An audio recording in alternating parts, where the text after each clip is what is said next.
Donc, mesdames, messieurs, pour ceux que je n'ai pas vus, bonsoir. Donc déjà, secrétaire pour ce soir, Alexandre. Je vois qu'il me regarde, il a envie, il a le doigt. Donc Alexandre, secrétaire. Donc, voilà, je vais donc faire l'approbation du compte-rendu de la dernière fois. Est-ce qu'il y a des remarques? Voilà. Je savais que ça allait faire arriver. 19h23. Je n'avais pas de souci. Donc voilà, on vient juste de démarrer. Nous avons donc un secrétaire de séance, Alexandre. Et on était juste en train de dire par rapport donc au dernier compte-rendu du 11 mai, s'il y a des remarques à faire ou pas. A priori, il n'y avait qu'un point à l'ordre du jour. Donc, voilà. Donc pas de remarques sur le compte-rendu du dernier conseil municipal. Merci. Donc d'abord les informations, les décisions qui ont été prises. La numéro 36, considérant la nécessité de réaliser à la demande du maître d'œuvre Ecostudio en charge de l'opération de réhabilitation des vestiaires du stade municipal, donc une étude de sol de type G2 phase avant-projet, c'est-à-dire une étude géotechnique de conception comprenant le contrôle de l'homogénéité du sol, la détermination du type de fondation et principes généraux de construction les plus adaptés au projet. Il est décidé d'accepter le devis formulé par la société Fondasol portant sur la réalisation de cette mission pour un montant de 5 178 € TTC. La décision 37, suite au vol par effraction dans la nuit du 28 au 29 mars 2021 au centre technique municipal, de multiples matériels techniques communaux et à l'expertise qui s'en est suivi. Il est décidé d'accepter l'indemnisation proposée par Groupama Méditerranée le 5 mai 2021 par chèque à hauteur de 13 000 € dans le cadre du sinistre susvisé. Décision 38, il est décidé de conclure un contrat de maintenance des toilettes publiques 6 places Henri Giraud et place Logis Mont Blanc, comprenant 2 visites annuelles, l'entretien préventif et correctif lors des visites, vérification du fonctionnement de l'installation, conseil technique aux clients. Alors j'aimerais bien savoir ce que c'est le conseil technique aux clients pour les toilettes publiques, mais bon, c'est dans le contrat. Intervention au cas de panne, quel qu'en soit le nombre et la durée, remplacement des pièces défectueuses, donc pour un montant annuel hors taxe de 1 848 € par site, donc 3 696 pour les 2 sites, pour une durée d'1 an, renouvelable par tacite reconduction dans la limite de 3 années. Donc décision 39, à l'issue de la consultation effectuée en vue d'attribuer le marché de services d'entretien des bâtiments communaux, l'offre formulée par la société Alliance Propreté Multiservices, représentée par M. Yves Fanciolotti, est considérée comme économiquement avantageuse avec une remise commerciale de 5% sur la facturation hors taxe compte tenu de la variabilité des passages dans certains bâtiments. Par exemple, le camping municipal. Il est donc décidé d'attribuer les 2 lots du marché précités à la société Alliance Propreté Multiservices pour un montant annuel de 48 199,50 €. Donc c'est à la fois pour le camping, le CTM, la piscine, aussi les écoles, toutes les vitres, Agora, mairie, CTM, camping. La décision 40, il est décidé donc de signer un contrat d'engagement avec Madame Céline Lamour-Crochet, intervenante 6 rue Montaigne, Tournemine, 22 190 Pleurin, pour une demi-journée de lecture-rencontre à la médiathèque Benjamin Priolet.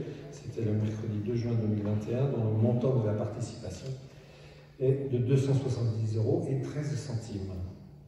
La décision 41, considérant qu'aucune offre n'a été reçue à l'issue de la consultation effectuée par l'intermédiaire de la plateforme Modula, développée par le journal d'annonce légale de la Provence en vue d'attribuer le marché à l'outil de travaux d'insonorisation du City Stade une fois la consultation initiale déclarée infructueuse.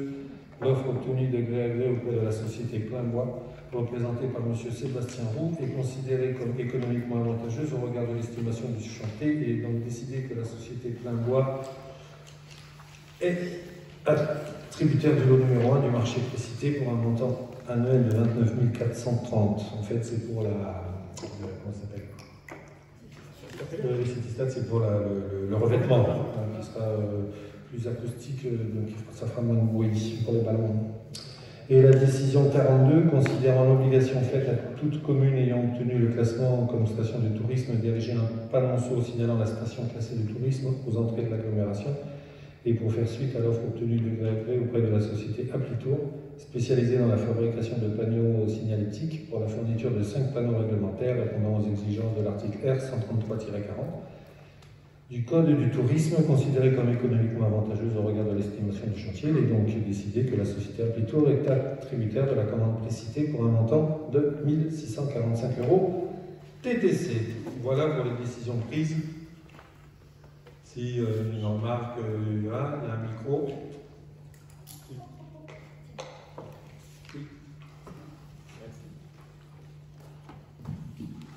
Oui, merci.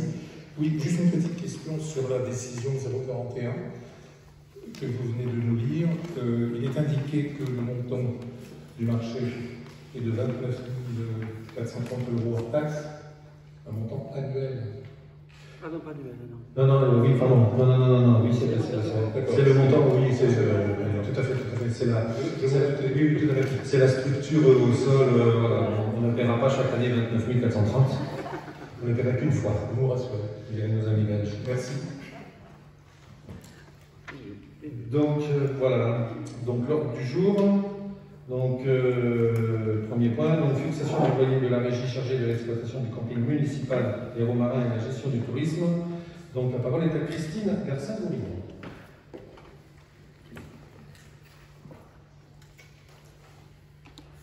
Alors, je rappelle à l'Assemblée que la commune possède une régie dotée de la simple autonomie financière chargée de l'exploitation du camping municipal et romarin et du tourisme.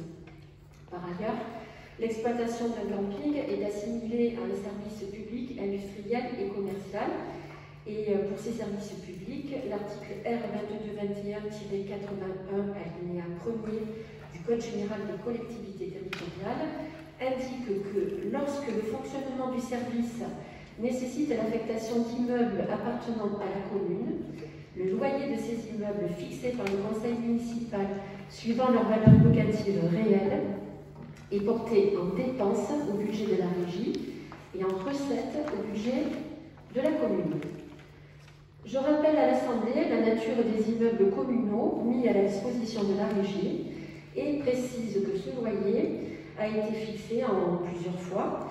Tout d'abord par délibération du 10 avril 2008 à 80 000 € par an, par délibération du 15 décembre 2011 à 100 000 € par an, par la délibération du 29 mars 2018 à 120 000 € par an, et par délibération du 22 décembre 2020 à 45 000 € par an.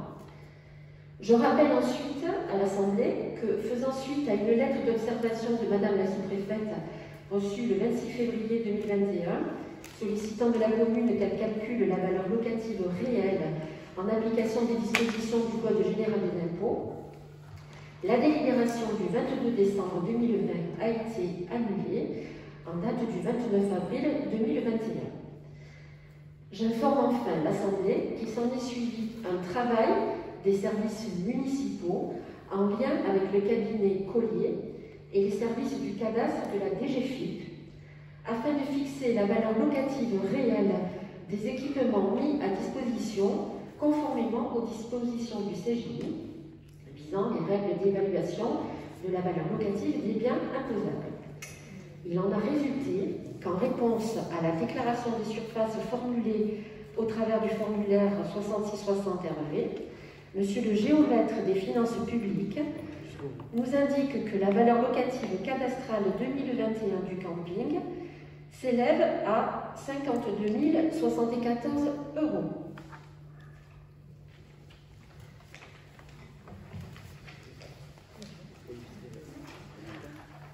Donc, vu la lettre d'observation de Madame la sous-préfète d'Arles et le mécanisme de calcul de la valeur locative cadastrale 2021 des biens mis à disposition du camping, vu la déclaration relative au type de surface formulée par la commune auprès du géomètre de la DGFiP, vu l'estimation de la valeur locative à hauteur de 52 074 € formulée par Monsieur le géomètre de la DGFiP, fixons le loyer des immeubles affectés au fonctionnement de la régie chargée de l'exploitation du camping municipal Héros Marin et de la gestion du tourisme à 52 074 € par an.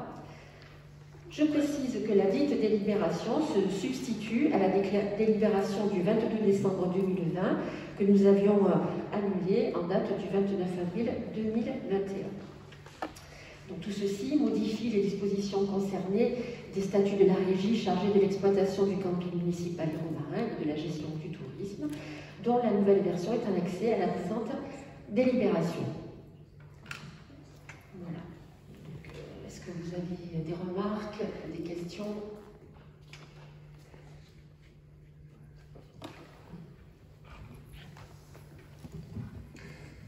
Oui, si vous le permettez, donc des questions sur ce sujet qui, comme on le voit, revient assez régulièrement dans les ordres du jour de notre Assemblée.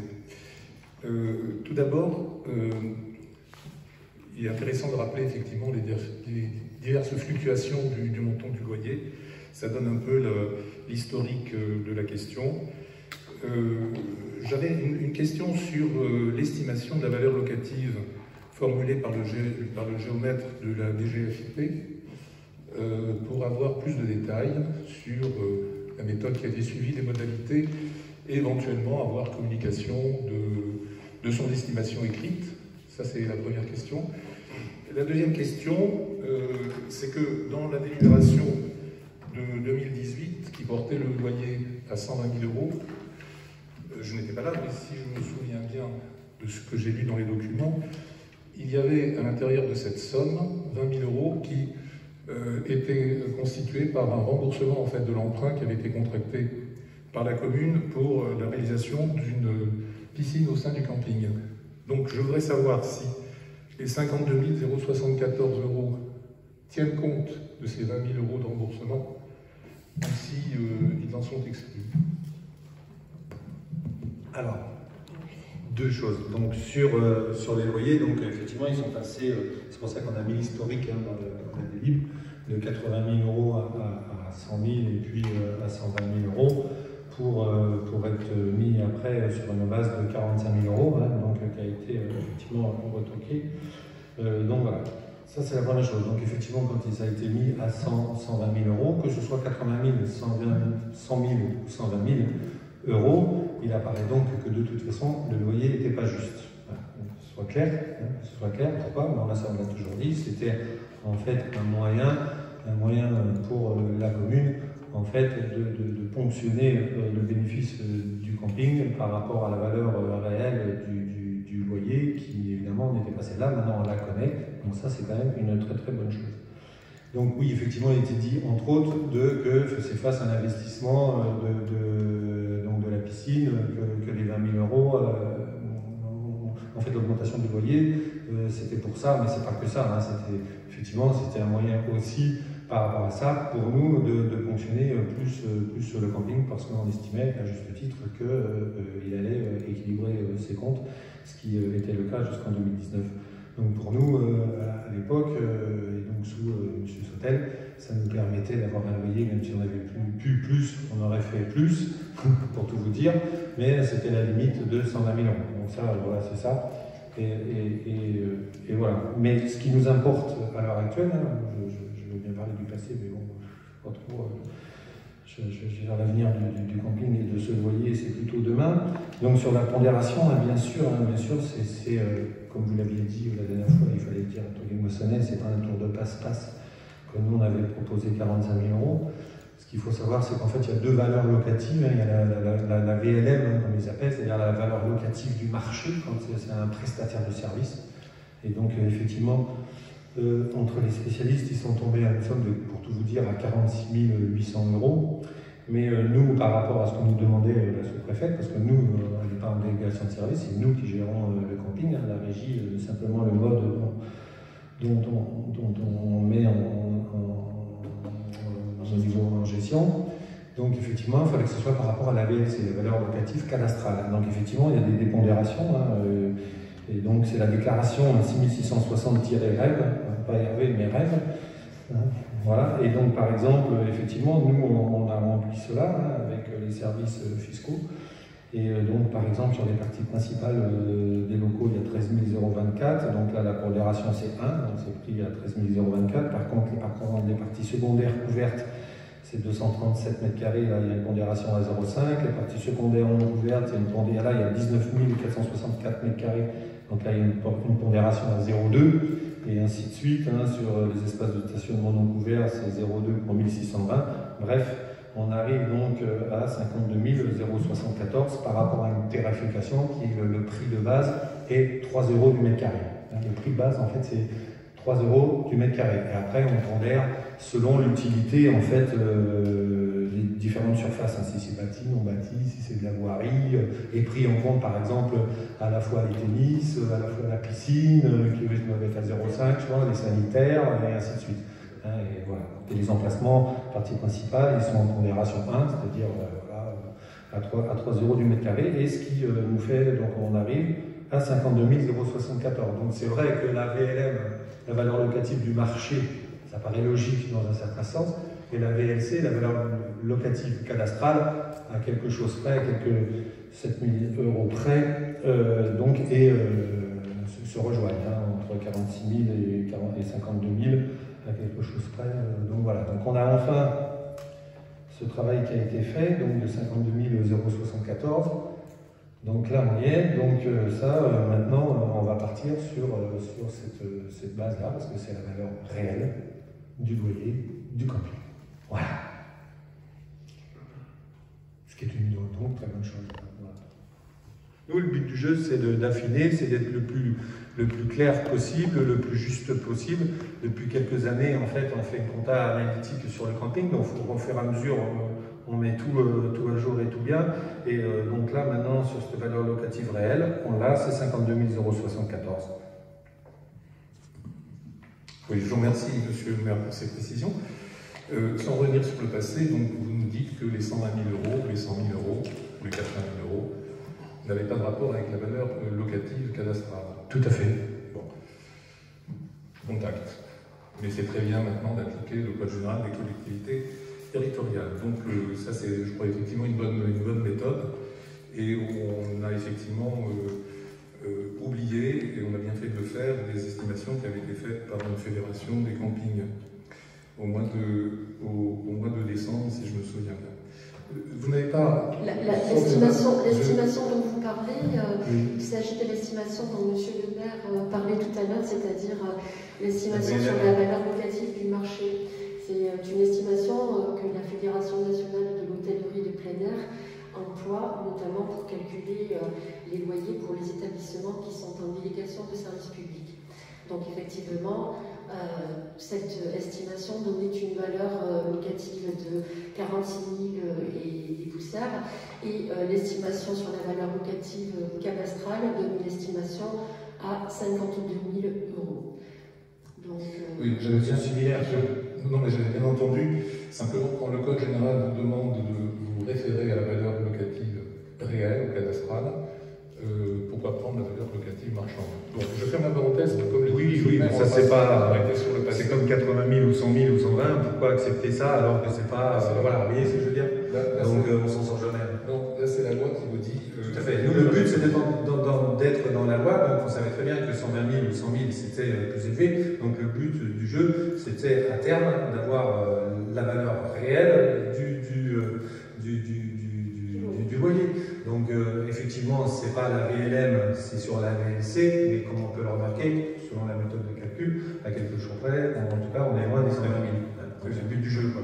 Voilà. Mais là, nous sommes bien sur la valeur qui est référencée dans le code. Simplement, je n'ai pas eu de réponse au chauffeur de matin à ma question sur les 20 000 € de remboursement d'emprunt. Ben, vous demanderez à M. Sautel.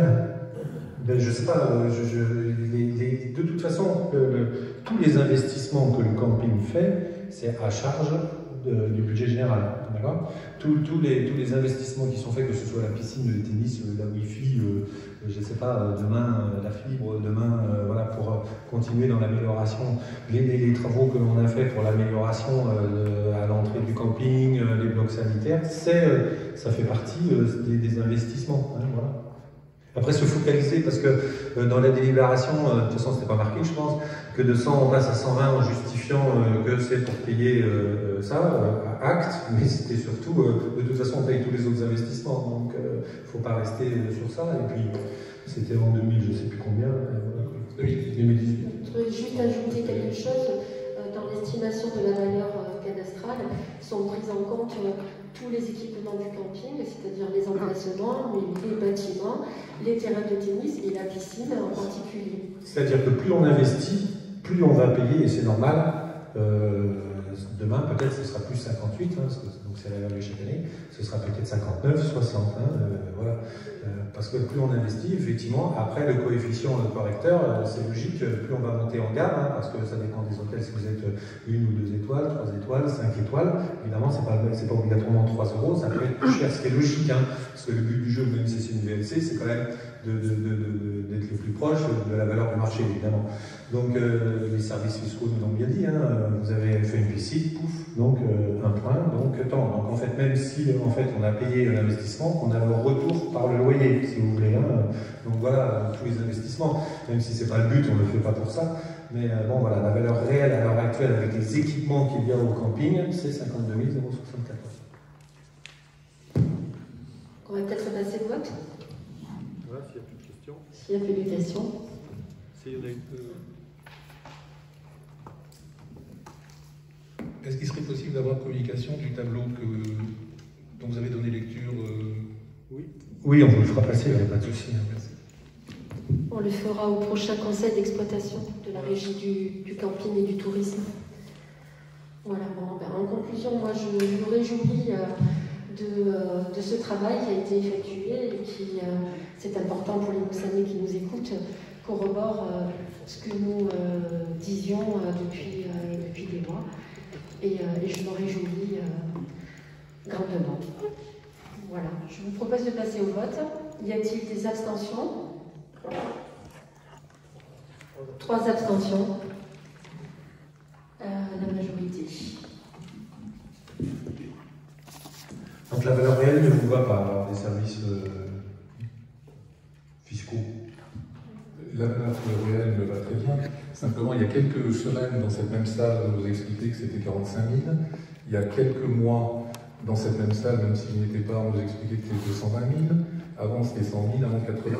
Donc, devant ces fluctuations, si vous voulez, on ne peut que marquer un temps d'interrogation, en souhaitant qu'effectivement, le calcul qui a été fait soit validé. Alors en fait, quand il était à 120 000, on l'a toujours expliqué, hein, c'était effectivement dans le but, en fait, indirectement, donc je répète toujours la même chose depuis un temps certain, pourquoi il était si cher, c'était un moyen un peu détourné de récupérer en fait le bénéfice du camping.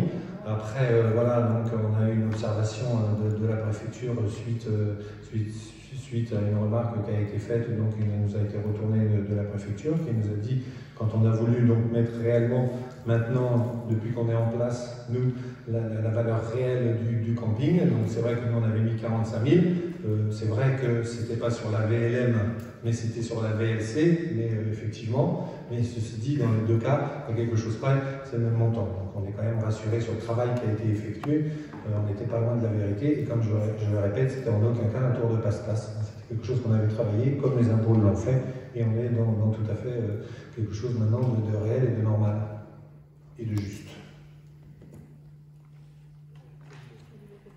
Voilà, point 2. Donc, subvention aux associations. Mathieu Bonnard. Donc, je rappelle que l'article L 2131-11 du Code général des collectivités territoriales, créé par la loi 96-142 du 24 février 1996, dispose que sont illégales les délibérations auxquelles ont pris part un ou plusieurs membres du conseil intéressés à l'affaire qui en fait l'objet, soit en leur nom personnel, soit comme mandataire. On entend par intérêt personnel à l'affaire l'intérêt privé, professionnel, personnel, collectif. D'une manière générale, l'intérêt à l'affaire auquel fait référence l'article L 2131-11 du CGCT doit s'entendre en dehors du cas où l'élu intervient en tant que mandataire. comme un intérêt personnel différent de l'intérêt public local. Le Conseil d'État, dans sa décision du 9 juillet 2003, a considéré que les conseillers municipaux, membres du conseil d'administration d'une association qui poursuit des objectifs qui ne se confondent pas avec ceux de la généralité des habitants de la commune, doivent être regardés comme intéressés à l'affaire concernant cette association. Je précise que le vote par un élu intéressé entraîne l'illégalité de la délibération, indépendamment de la responsabilité personnelle de l'élu au regard du code pénal. Les élus susceptibles d'être intéressés à l'affaire doivent donc s'abstenir systématiquement de prendre part au débat et au vote de manière à n'exercer aucune influence sur le résultat du vote. Donc comment ça va se passer? On a donc un tableau sur la page derrière vous. Donc je voulais voir avec M. le Président, donc, si ça ne vous dérangeait pas, que les personnes qui sont intéressées et dont je vais nommer par la suite ne sortent pas et ne reviennent si ça va faire. Moi je préfère qu'ils sortent pour pas qu'encore on ait une immunité ou quelque chose. Comme vous voulez, dans ces cas. Soyons. Alors dans ces cas-là, les personnes intéressées sortiront pour le vote. Donc nous avons voté donc, pour l'Ovalie Club des Alpilles. Donc Marc Fusain, ayant la procuration donc, de Patrick Lafitte, personnellement intéressé au vote de la présente subvention, ne prendra pas part au vote de la délibération et donc sort de la salle. Le montant demandé donc, par l'Ovalie Club de rugby est de 1 000 €. Est-ce qu'il y a des personnes contre? Qui s'abstiennent? La subvention est donc validée.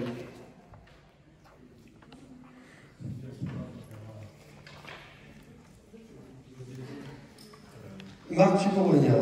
Donc nous avons ensuite le tennis club Sylvie. Donc nous avons Fanny qui arrive, hein, voilà, qui peut prendre part au vote.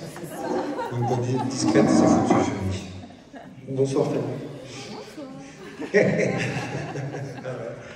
Donc nous avons le tennis club Sylvie Nardi, personnellement intéressée au vote de la présente subvention, ne prendra pas part au vote de la délibération et donc sort de la salle, ce qu'elle vient de faire. Le tennis club a fait une demande donc, de subvention de 3 500 €.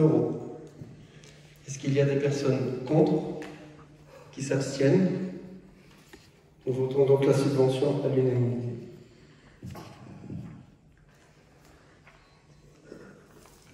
Nous avons donc Gaïa Addict. Donc Sylvie Nardi reste dehors. Personnellement intéressée au vote de la présente subvention, ne prendra donc pas part au vote de la délibération et sort donc de la salle. Gaïa Addict ayant fait une demande de subvention de 500 €. Est-ce qu'il y a des personnes contre qui s'abstiennent? Nous validons la subvention. Christine, tu diras à Sylvie. On va pouvoir dire à Sylvie de revenir. Nous allons voter donc la subvention pour la Saint-Éloi, où Christine Garcin-Gourillon, personnellement intéressée au vote de la présente subvention, ne prendra pas part donc au vote et à la délibération et donc sort de cette salle. L'association Saint-Éloi a fait une demande de subvention de 3 500 €. Est-ce qu'il y a des personnes contre qui s'abstiennent? La subvention est validée.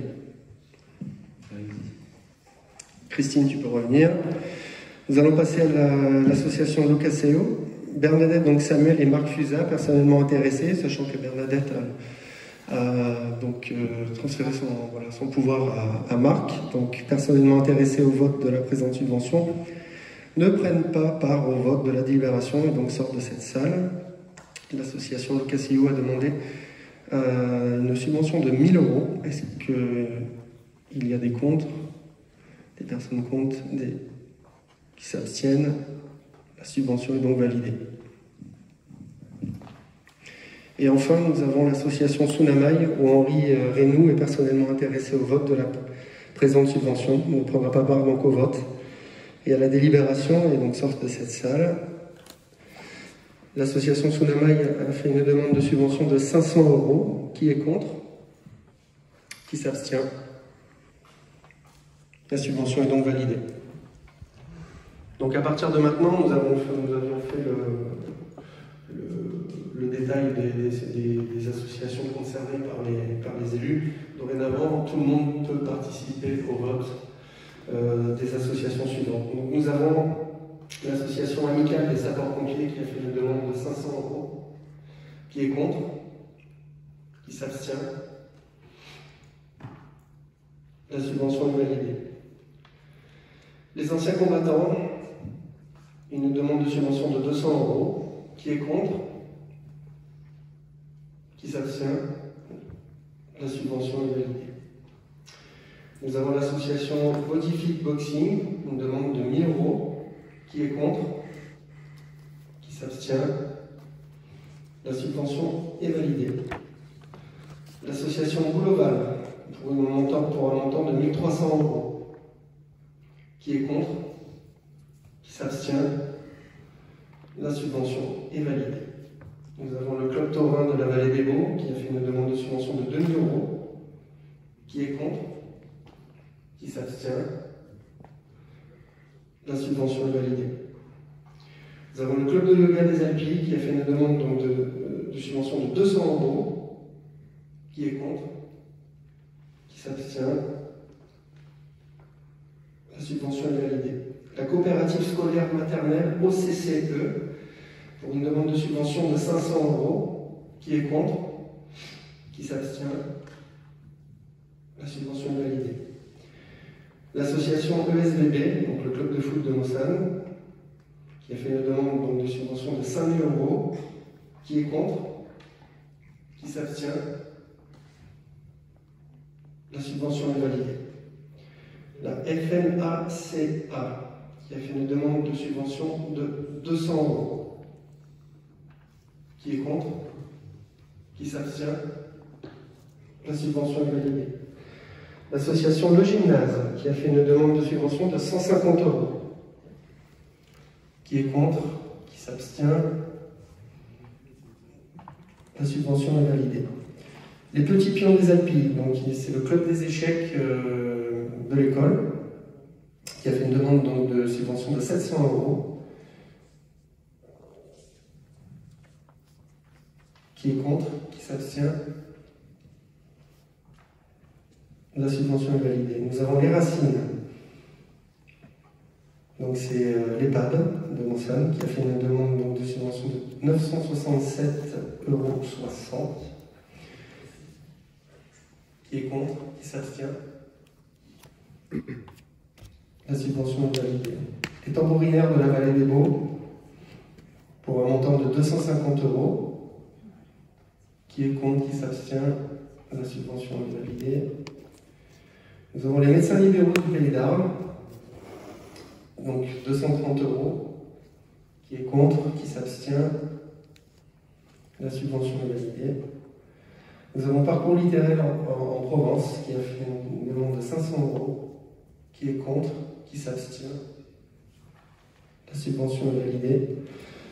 Les secours de recherche cynotechnique du 13, pour un vote de subvention de 250 €, qui est contre, qui s'abstient.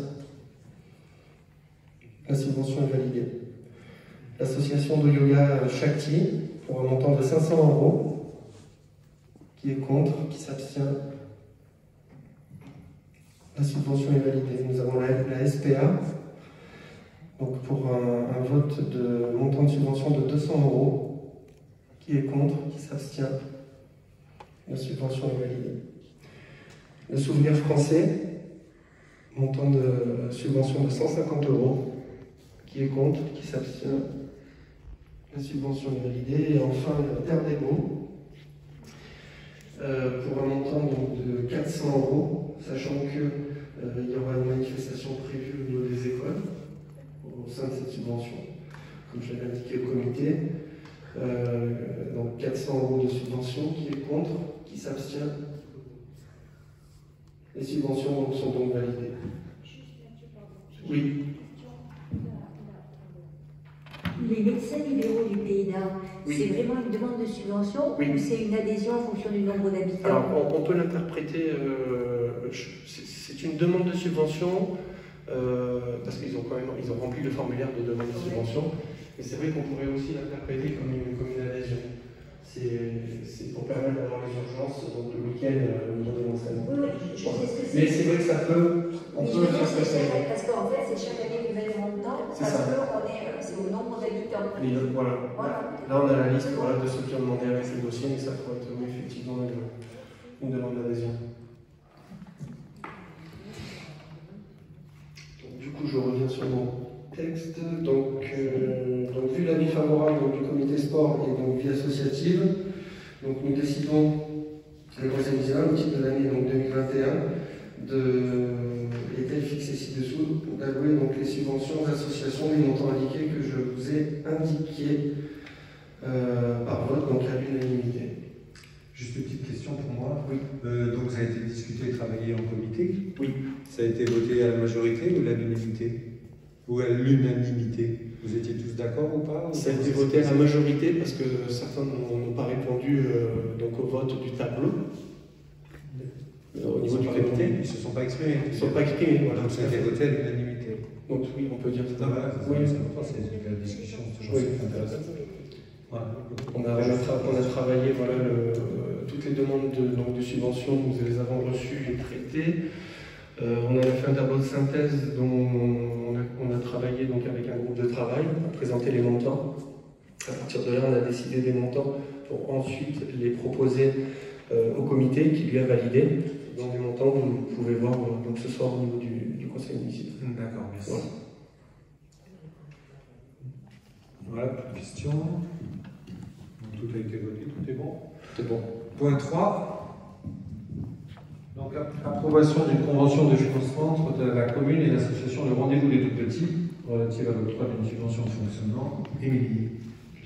Oui, alors du coup, c'est également lors du comité association qu'on a présenté cette demande de subvention de fonctionnement. Donc il y en a deux qui passent en fait en point parce qu'elles sont d'un montant important. Donc le rendez-vous des tout-petits, c'est la crèche de Mont-Saint-Exupéry qui est donc associative et qui offre 26 places, dont 18 pour les Montsanais. Donc comme le montant annuel excède 23 000 €, donc, ça nécessite une convention entre la collectivité publique et l'association bénéficiaire. La demande, donc, il est donc proposé ce jour d'accorder une subvention de fonctionnement pour l'année 2021 d'un montant de 109 620 € à l'association Le Rendez-vous des Tout-Petits et d'approuver une nouvelle convention en ce sens. Donc, vous avez la convention en annexe, donc la convention d'objectifs relative à l'octroi d'une subvention de fonctionnement. Donc de 109 620 € qui correspond en fait au nombre de places, donc 18 pour les Montsanais. Donc vous avez dû étudier ce document. Donc je soumets au vote cette convention. Est-ce qu'il y a des questions, des remarques? Est-ce que quelqu'un s'abstient? Est contre? Donc c'est pour la l'unanimité.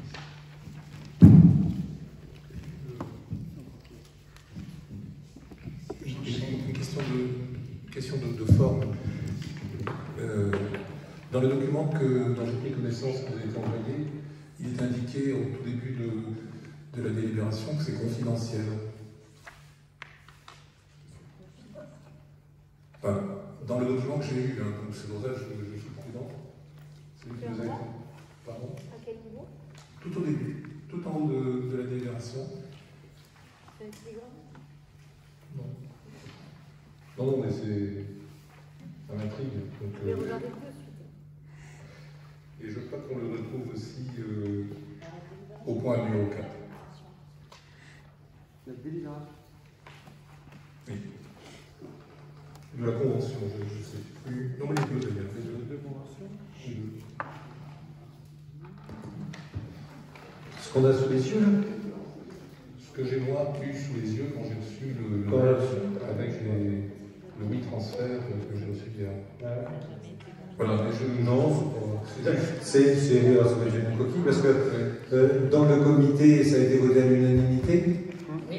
Oui, les deux, comme ça Et ça, oui, puis ça Après, effectivement, les documents que l'on a en avance, effectivement, c'est pour une prise de connaissance, c'est pas pour que ça aille sur la voie publique tant qu'ils ne sont pas votés. Donc c'est quand même important, hein. On a quand même une notion très importante, qu'à partir du moment où c'est voté, effectivement, on peut les traduire à tout le monde. Tant que c'est pas voté, ça reste quand même confidentiel. Voilà. Alors peut-être que ce mot-là doit être employé, mais c'est que de...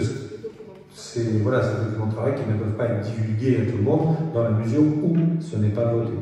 Voilà. Je connais bien la règle, c'était ça. Oui, non, je sais. Ce qui m'intrigue simplement, c'est que c'est 2 documents seulement. Oui, je ne sais pas, j'en ai aucune idée. Pour éviter de... Je ne sais pas, il y en a eu d'autres où c'était marqué confidentiel. Là, c'est pas écrit. Non, mais c'est pas écrit, c'est sur le transfert. Et oui, j'ai un micro. Est-ce qu'on a un micro à oui. Pardon.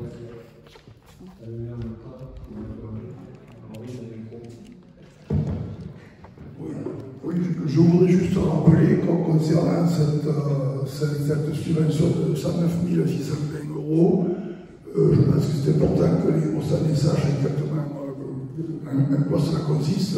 J'ai fait un petit calcul, donc ça représente pour 18 enfants plus de 6 000 € par enfant, ce qui veut dire que la commune contribue à hauteur de 500 € par mois et par enfant à la crèche. Voilà, donc je crois qu'il faut quand même le signaler. C'est quand même un effort que je trouve très important et qu'il faut mettre en lumière. Merci. Un effort que l'on fait avec Parado, hein, de reste. Oui, mais puisque là on parle de c'est pour les 18 enfants de Mossad.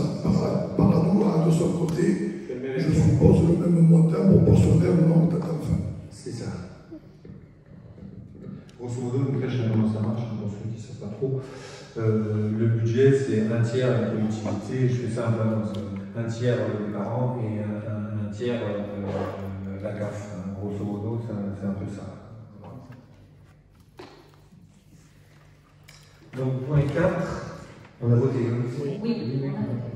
Donc, approbation d'une convention de financement entre la commune et l'association d'enfants des Alpilles relative à 3 dimensions de fonctionnement. Donc, de la même façon, l'association Enfants des Alpilles, donc, qui organise l'accueil de loisirs sans hébergement, donc ALSH, auquel de nombreuses familles mossades confient leurs enfants lors de stages ou séjours de période de vacances scolaires, mais également les mercredis, donc en période scolaire. Donc, vu que là également cette subvention dépasse le montant de 23 000 €, nous devons donc faire une convention. Donc, nous proposons le montant de subvention octroyée à l'association à hauteur de 35 000 € avec l'échéancier suivant. Donc pour mémoire, un acompte a déjà été versé, donc un acompte de 10 000 € par délibération numéro 20-21-01-28-16 du 28 janvier 2021. Et donc le solde à verser, ce qui reste à verser, donc est de 25 000 €. Donc je vous propose, je vous soumets cette subvention au vote. Donc, est-ce que certains s'abstiennent, sont contre? Donc, subvention votée par unanimité. Alors, point 5, donc convention de mise à disposition donc, des locaux à l'association Enfants des Alpilles.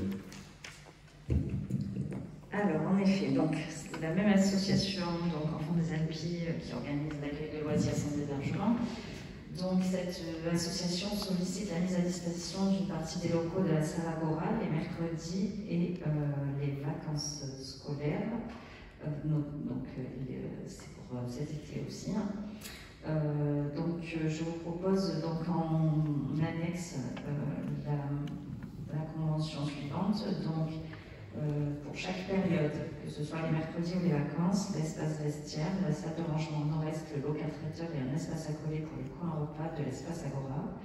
Pour les vacances d'été, la grande salle Agora et les salles Amandier-Olivier, pour donc y mettre les plus petits, le dojo de 14h à 16h et un sanitaire de la partie annexe de l'espace Agora. Et les mercredis, donc les salles Amandier-Olivier, le dojo de 14h à 16h et un sanitaire de la partie annexe donc, de l'espace Agora. Donc cette convention donc, ira du 7 juillet 2021 au 22 octobre 2021, donc juste avant les vacances de la Toussaint. Donc je soumets cette convention au vote. Est-ce que... Donc cette convention a été vue lors du comité éducation enfance jeunesse. Donc, est-ce qu'il y a des personnes qui s'abstiennent, qui sont contre? Donc, voté à l'unanimité. Donc, point 6, autorisation de paiement d'heures supplémentaires exceptionnelles. Alexandre Weiss. Oui, j'ai indiqué à l'Assemblée que les heures supplémentaires effectuées par les agents communaux au-delà du cycle réglementaire de travail ont vocation à être indemnisées ou compensées, et ce, selon le pouvoir discrétionnaire de l'autorité territoriale. Je rappelle que les contraintes touchant à l'organisation des fêtes estivales sur la commune, fête de la musique, le 14 juillet, le 15 août, et la nécessité de préserver à ces occasions la sécurité publique. Je rappelle par ailleurs que les contraintes, notamment réglementaires, inhérentes au fonctionnement de la piscine municipale, plus particulièrement en ce qui concerne les emplois saisonniers, recrutés à l'accueil et à la surveillance de la baignade. Ces contraintes sont susceptibles d'entraîner un agent ASVP, des agents du service technique relevant du cadre d'emploi, des adjoints techniques et agents de maîtrise pour les festivités, et un planning de travail pour les agents saisonniers chargés de la surveillance de la baignade et pour les agents d'accueil assurant l'encaissement des emplois de la piscine au-delà du cycle normal de travail et ponctuellement au-delà du quota des 25 heures supplémentaires mensuelles. Il est donc proposé ce jour de délibérer afin d'accepter le paiement des heures supplémentaires au-delà de la 25e heure pour les personnels survisés et à l'occasion de l'exécution des missions mentionnées. Donc, vu les articles cités ci-dessous, le conseil municipal demande et accepte le paiement des heures supplémentaires mensuelles au-delà des 25 heures, de la 25e heure, comme l'an dernier, pour les agents en fonction de leur qualité de SVP, que les fêtes estivales, pour les agents du service technique, pour les agents affectés à la surveillance de la piscine et recrutés pour les contrats saisonniers, et pour les agents affectés à la caisse de la piscine municipale recrutés par contrat saisonnier sur le grade d'adjoint administratif. Et donne le pouvoir, monsieur le maire, pour l'exécution de la présente délibération. Oui, Marie-Pierre. Parce qu'en fait, chaque année, on vote ça et on n'est absolument pas contre, mais par contre, on ne sait pas à peu près le nombre d'heures supplémentaires. Est-ce qu'il serait possible, parce que l'année dernière, j'avais déjà posé la question, donc est-ce que vous savez le nombre d'heures supplémentaires qui ont été payées l'année dernière, au moins en gros, parce qu'en fait, il y a eu l'année Covid, malheureusement, il y a eu des fêtes, des festivités annulées. Donc, est-ce que vous pouvez nous dire quand même, parce que là, on vote le oui, quelque chose, mais c'est vague, est-ce que vous pouvez nous dire au moins, en général, à peu près, et nous dire quelque chose? Est-ce que vous savez le nombre d'heures supplémentaires payées en tout? Alors, pour l'instant, on vote la possibilité de le faire, donc ça n'empêchera pas qu'on vote oui ou non, de toute façon, on sait le nombre d'heures. Donc, effectivement, pour être sûr de ne pas dire de bêtises, à la prochaine réunion finance, voilà, on dira exactement sur l'année 2020 le nombre, le volume, mais ça représentait. Voilà. Donc on peut passer au vote. Qui est contre? Qui s'abstient? À l'unanimité, merci. Alors, point 7. La convention. Convention entre la commune et le CDG 13, prestation de services, aide à l'archivage.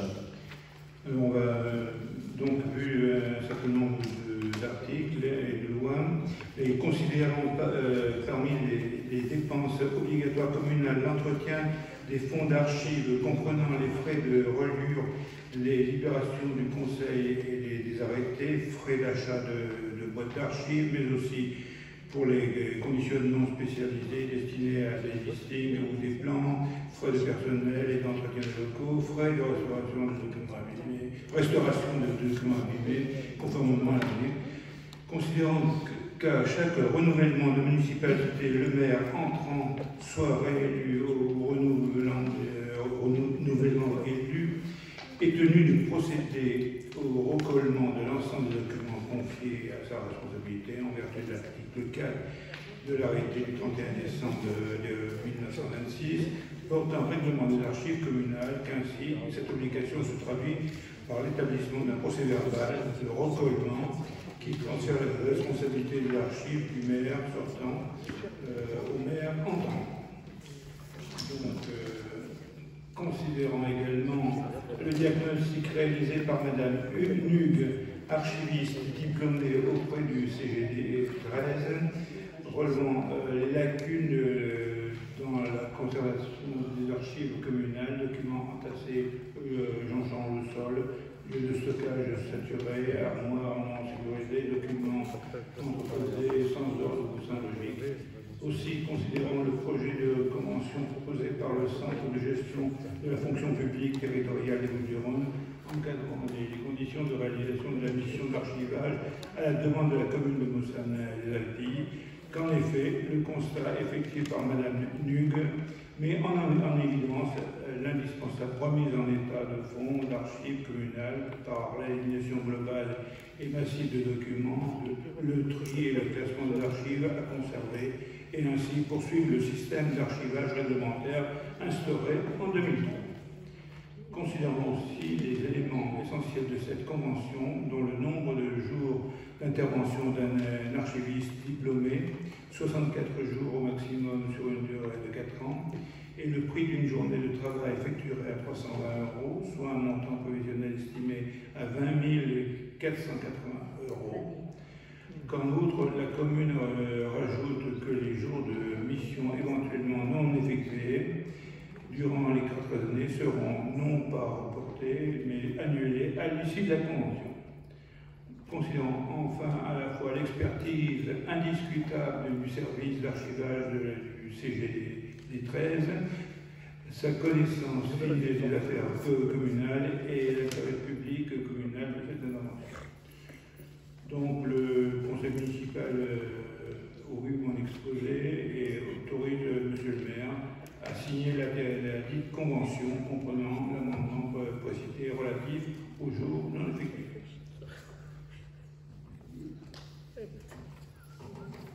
Des questions? Oui.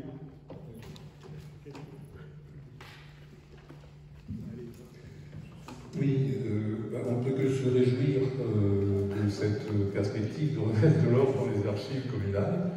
Moi, je suis un peu désolé à partir des considérations de Mme Hugues, qui a fait une inspection, un diagnostic, de voir un peu l'état dans lequel ces archives étaient tenues, faute d'attention ou par négligence, je ne sais pas. Donc voilà, le regret, c'est que ça va coûter quand même 20 000 € environ sur 4 ans. Sur 4 ans à la commune. Donc voilà, j'espère simplement, nous allons voter pour évidemment, mais j'espère simplement que pour l'avenir, les employés communaux qui ont en charge la tenue de ces archives puissent je pense que pour l'avenir, c'est une très bonne chose d'avoir des archives structurées et sur lesquelles on peut se retrouver rapidement. Alors ce qui est sûr, ce n'était pas par négligence, mais comme je le dis toujours, on a la chance d'avoir une très bonne équipe d'agents sur la commune. C'est vrai qu'en fait, on est toujours dans l'urgence et des fois les dossiers s'entassent, et ils s'entassent et ils s'entassent. Et la nouvelle équipe municipale que je représente, il nous semble donc nécessaire de mettre tout ça à plat. Et ça a un coût, effectivement, 20 000 sur 4 ans, mais je dirais que toutes les communes y passent. Parce que c'est fait par des professionnels, ce qui nous garantit pour nous et pour notre protection juridique que tout est bien fait et dans l'ordre où ça doit être fait. Donc c'est un travail nécessaire qui doit être fait sur la commune de Mossana. Mais en aucun cas c'était de cause de négligence, que ce soit bien clair. Bon, je propose de passer au vote. Qui est contre? Qui s'abstient? À l'unanimité, merci. Donc point 8. Indemnité allouée pour le gardiennage des églises communales. Alors, comme l'an passé, j'indique qu'il est possible pour la commune, dans le cadre des dépenses d'entretien et de conservation des édifices de culte, de rémunérer un gardien, ainsi le gardiennage des églises et un service public qui peut être confié notamment aux prêtres. Je rajoute que l'indemnité servie sur le fondement de l'article 13 de la loi du 9 décembre 1905, modifiée concernant la séparation des églises et de l'État, aux préposés, notamment aux prêtres affectataire chargé du gardiennage des églises communales et représentatif des frais que les intéressés exposent pour s'acquitter de la tâche qui leur est confiée. Monsieur le maire précise au titre de l'année 2021, tout comme en 2020, le montant maximum de l'indemnité allouée pour le gardiennage des églises communales s'établit à 479,86 € pour un gardien résidant dans la commune où se trouve l'édifice du culte. Donc je propose le conseil municipal propose donc cette indemnité et donne tout pouvoir à monsieur le maire pour exécuter la présente délibération. Donc, un commentaire supplémentaire, je passe au vote. Qui est contre, qui s'abstient, à l'unanimité. Merci. Merci pour lui. Donc, point 9, acquisition et cession opérée en 2020 par l'établissement public foncier Provence-Alpes-Côte d'Azur.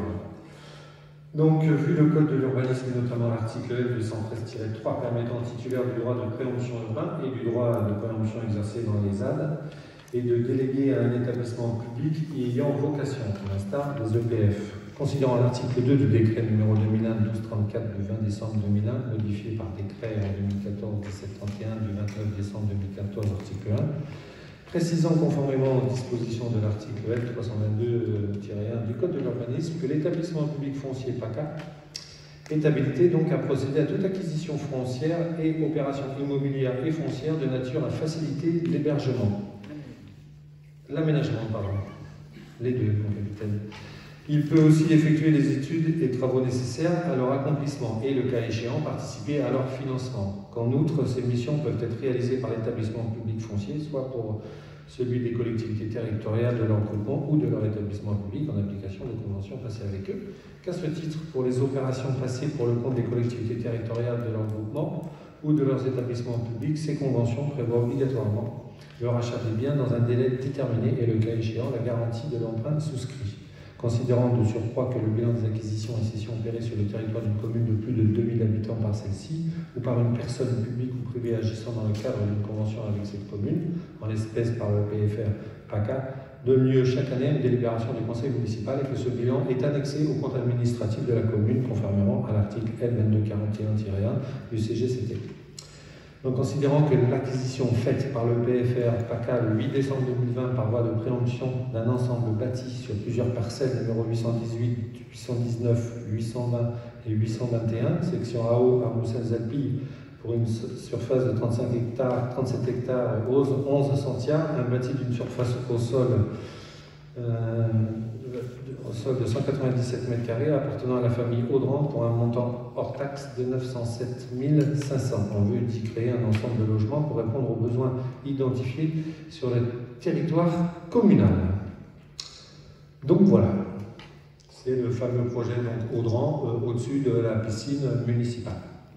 Donc je vous rappelle, c'est donc le PFR qui a acheté et nous on a 5 ans avec eux, c'est donc le comité d'urbanisme qui va travailler sur ce projet-là, dans les mois qui viennent, avec donc le PFR. Voilà. Ouais, micro. C'est une bonne chose. Alors, par contre, le projet sera... c'est la mairie qui décidera de l'opérateur, enfin c'est comme d'habitude, enfin comme le fait avec le PFR. Ma question est la suivante, c'est que donc apparemment il y aura 8 petites maisons individuelles. Bon, c'est peut-être pas le moment d'en parler, mais pour autant, est-ce que vous avez déjà une vision de comment se feront les ventes? Est-ce que ça sera attribué uniquement aux jeunes Moussanais? Est-ce que ça sera ouvert à tous? Voilà, alors, vous avez déjà... Alors ce qu'on a déjà fait, c'est notre politique, c'est le comité qui décidera. C'est pas le maire. Pour moi c'est clair. Donc c'est pour ça que je dis que c'est donc le groupe de travail, effectivement, le comité qui fera une proposition au conseil municipal. Voilà. Pour être le plus transparent possible. Juste pour comment... Bon, donc on a eu une approche, effectivement, il y aura 9 logements, pour te confirmer. On ne sait pas encore comment... il faut qu'on travaille le sujet, qu'on travaille s'il y a des logements individuels et des logements en bande. Donc, on est vraiment à l'ébauche du projet. Donc, tout ça sera vu en comité et évidemment, on vous tiendra informé informés, ils vont participer. Ceux qui font partie du bien sûr. urbanisme, évidemment. Voilà. Donc, pour cette acquisition et les cessions, on passe au vote. Est-ce qu'il y en a qui sont contre? Qui s'abstiennent?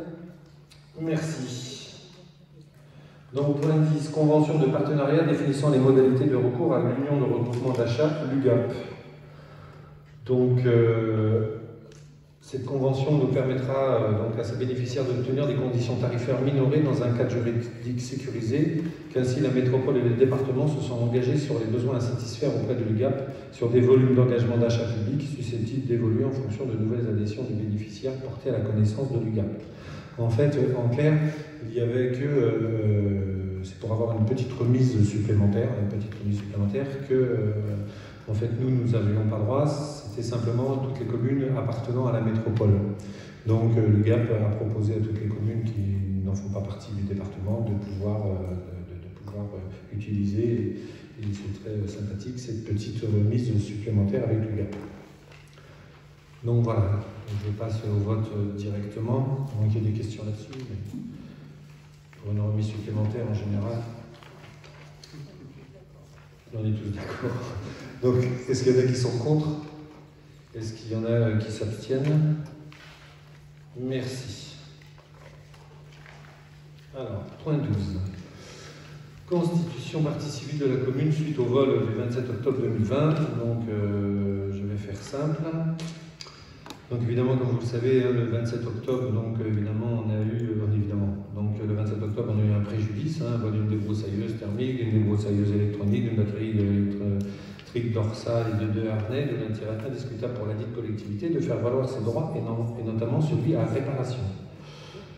Donc, en fait, ils ont arrêté ceux qui ont fait ces méfaits. Et donc, nous, le but, c'est évidemment d'être partie civile et de solliciter la réparation du préjudice financier d'un montant de sous-astreinte ainsi que l'allocation d'une somme de 5 000 € au titre des dommages et intérêts en réparation du préjudice subi et le versement de 3 000 € sur le fondement de l'article 471-1 du Code procédure pénale. En fait, je ne sais pas, moi, personnellement. À mon avis, pas trop loin. Visiter du Gard. Un autre département, une autre région. Mais pas loin, pas. On n'a rien contre les Gardois, attention, soit bien clair. Mais ils sont de l'autre côté du route. Mais moi, je dis ça, je dirais. Voilà, pour rigoler un peu. Donc, est-ce qu'il y en a qui sont contre? Il y en a qui sont contre, qui s'abstiennent. Donc, tout le monde à l'unanimité. Merci. Je continue. Comme chaque année, nous effectuons donc le tirage au sort de la liste préparatoire au juré d'assises. Alors, ce qu'il est le plus. Alors, nous avons donc 78 pages.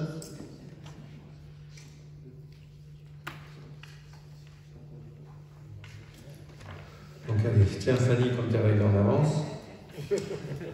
Donc, un chiffre entre 1 et 78. 52. Alors, le 51, on a droit jusqu'à 23 heures ce soir. Donc, 52. 52. Allez, monsieur Bétoudi, Gérard, entre 1 et 24. 24, comme ça c'est plus facile pour moi. Donc, monsieur Moukadel Michel. Très bon choix, très bon choix. Michel Marie-Jean Lucien, donc tu as besoin de la date de naissance, je crois. Hein. Le 15-08-51. Oui, parce qu'ils doivent avoir 21 ans, non? Ils doivent avoir plus de 23 ans. Voilà. À Arles. Quartier de Gréaux. Et il va être heureux. Allez, tiens, Christine. 32. 32, elle a dit. 33, 32. Henri. Entre quoi et quoi? Entre 1 et 24, pardon. Allez, 17. 17. 1, 2, 3, 4, 5, 6, 7. Je rigole d'avance. Monsieur Christophe Ginoux. Tu pourras lui dire ce soir, il va être ravi. Date de naissance, je te le dis pas, tu dois la connaître. Mais je le dis parce que, comme tout le monde, je le dis, 06, le 6 janvier 77, à Avignon. Ah, il est pas mal. Et est-ce qu'il a plus de 23 ans? Oui, je crois. On fait que des... Tiens Thierry, entre 1 et 78. 77. Combien? 77. 77. On en a 6 à tirer, hein, je vous dis, 77. 75. Ah bah zut. Ah bah là, en fait c'est la dernière page entre 1 et 77 et il n'y en a qu'un. Donc je ne peux même pas demander à quelqu'un, c'est la dernière page. C'est Monsieur Welch, W-E-L-C-H, Eugène, E-U-G-E-E-N, il est belge en fait, William. Ils ont le droit? Nationalité belge? Oui, c'est possible ça? Il faut que ce soit français, donc c'est pas bon. Ah donc voilà, désolé pour vous. Hein. Donc tu 47. Voilà.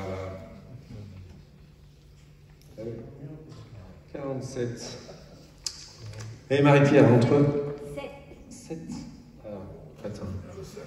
Le 7, on est dans les 7. 1, 2, 3, 4, 5, 6, 7.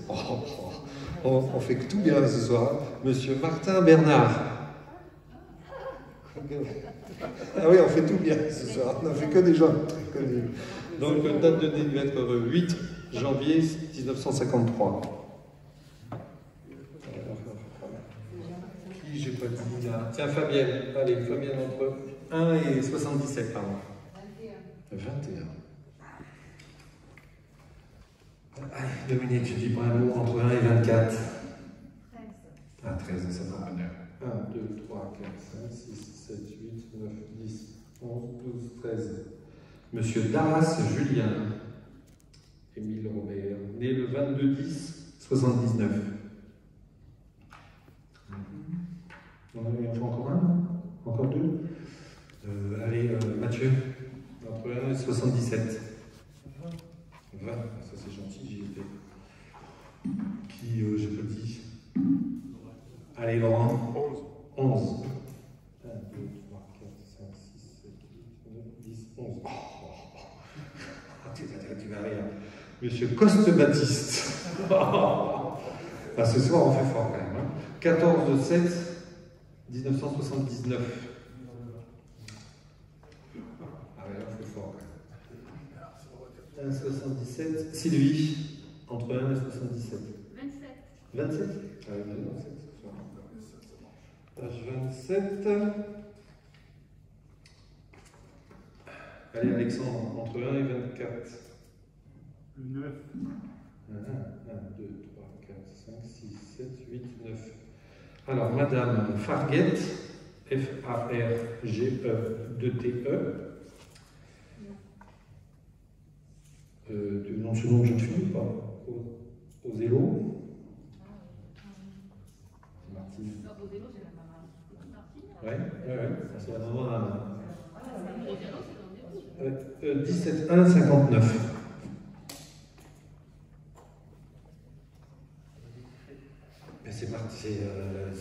C'est Martine du Café du Centre? Non.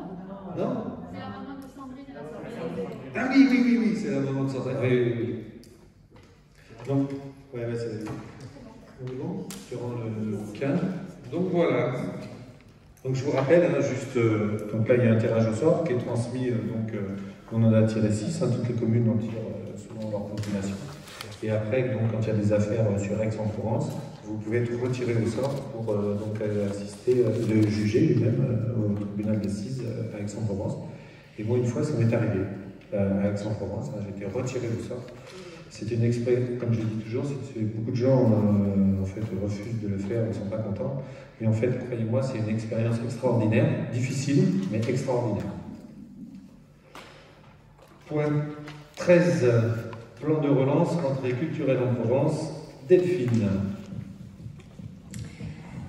Alors, dans le cadre de son dispositif d'aide au développement culturel des communes, le département des Bouches-du-Rhône invite notre commune à participer à la poursuite de l'opération Plan de relance de 2020 pour une opération en septembre 2021. Il s'agit d'un dispositif d'aide à la programmation du spectacle vivant en direction des 106 communes des Bouches-du-Rhône de moins de 2500 habitants. La commune souhaite programmer un spectacle culturel dans le cadre de cette aide. Et donc, je vous propose de solliciter le conseil départemental des Bouches-du-Rhône à hauteur de 5 000 € TTC au titre du plan de relance rentrée culturelle en Provence. Est-ce que vous avez des questions à ce sujet? Donc, qui s'abstient? Qui est contre? Donc, voté à l'unanimité. Merci beaucoup.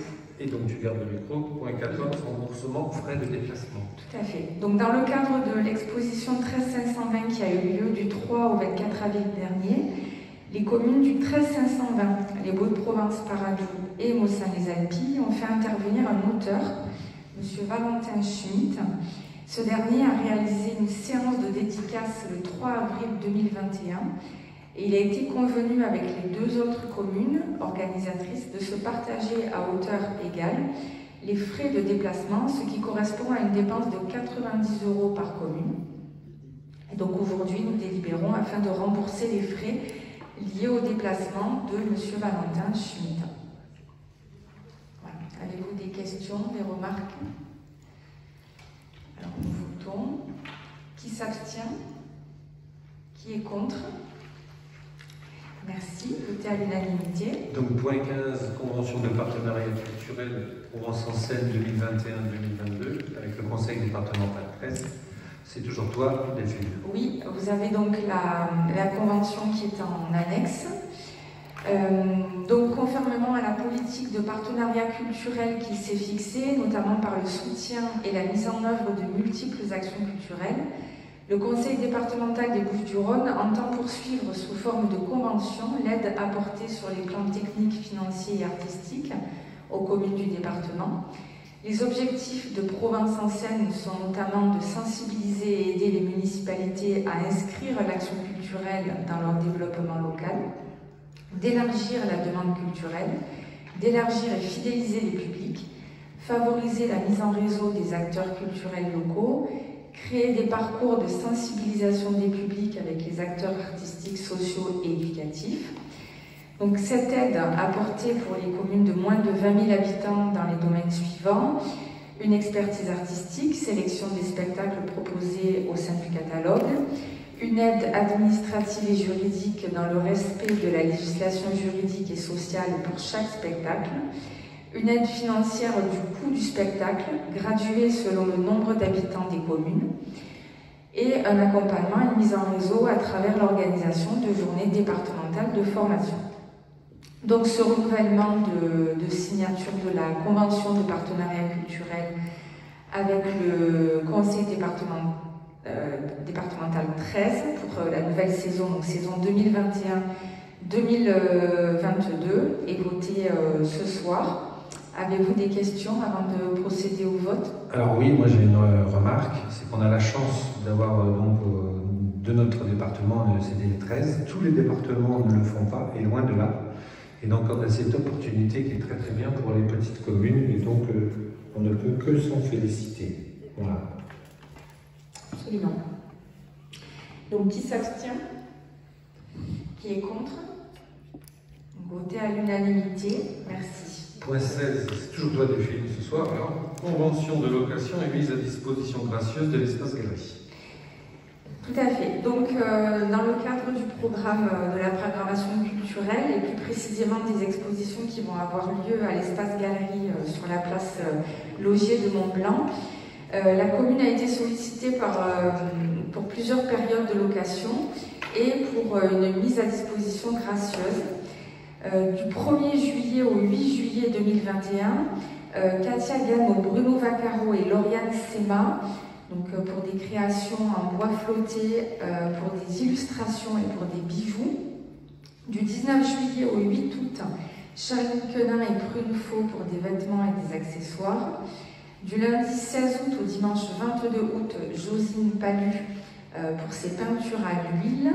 Du lundi 23 août au dimanche 5 septembre, messieurs Campioni, Vanco et Portales pour les photographies. Donc je vous propose, compte tenu de l'intérêt public local de l'exposition de messieurs Vanco, Portales et Campioni, de mettre à disposition gracieusement l'espace galerie à ces derniers. Donc j'autorise monsieur le maire à signer les contrats de location et de mise à disposition gracieuse de l'espace galerie, sachant que les conditions financières d'occupation sont celles définies dans le cadre de la décision municipale qui fixe annuellement les tarifs qui n'ont pas un caractère fiscal et qui n'ont pas été modifiés cette année, par rapport à l'année dernière. Voilà. Avez-vous des questions sur ces contrats de location?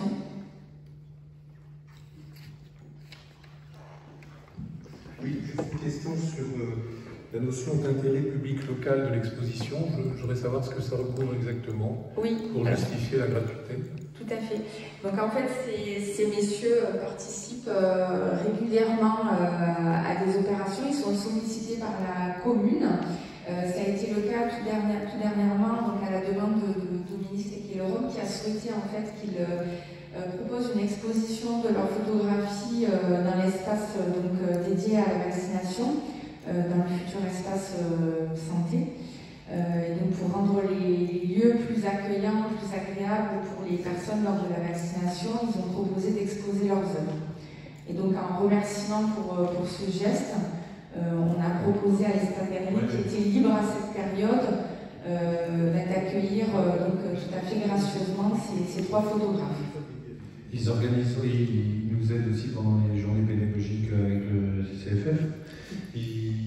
Aussi pendant le temps retrouvé, ils font des expos,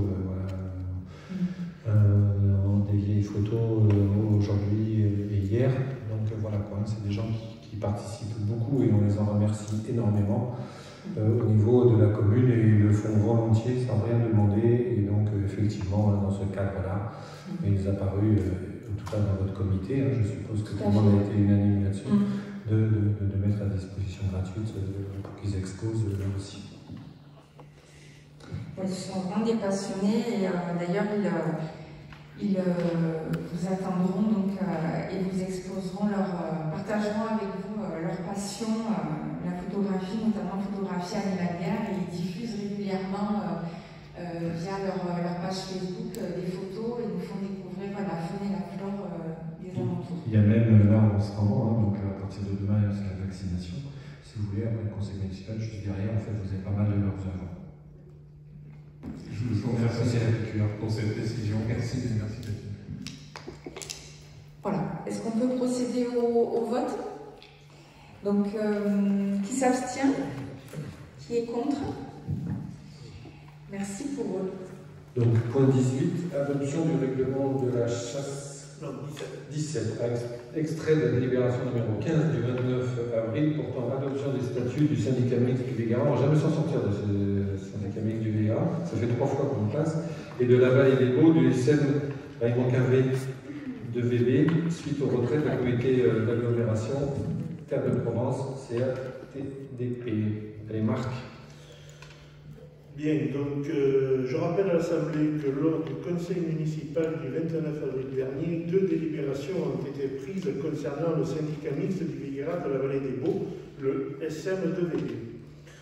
La délibération numéro 2021-04 du 29 portant l'approbation du retrait de la communauté d'agglomération Terre de Provence à compter du 1er mars 2021, suite au transfert de sa compétence GEMAPI en exercice interne, ainsi que la délibération numéro 2021-04-29 portant l'approbation de la modification des statuts SM2VB, suite au retrait de la communauté d'agglomération Terre de Provence.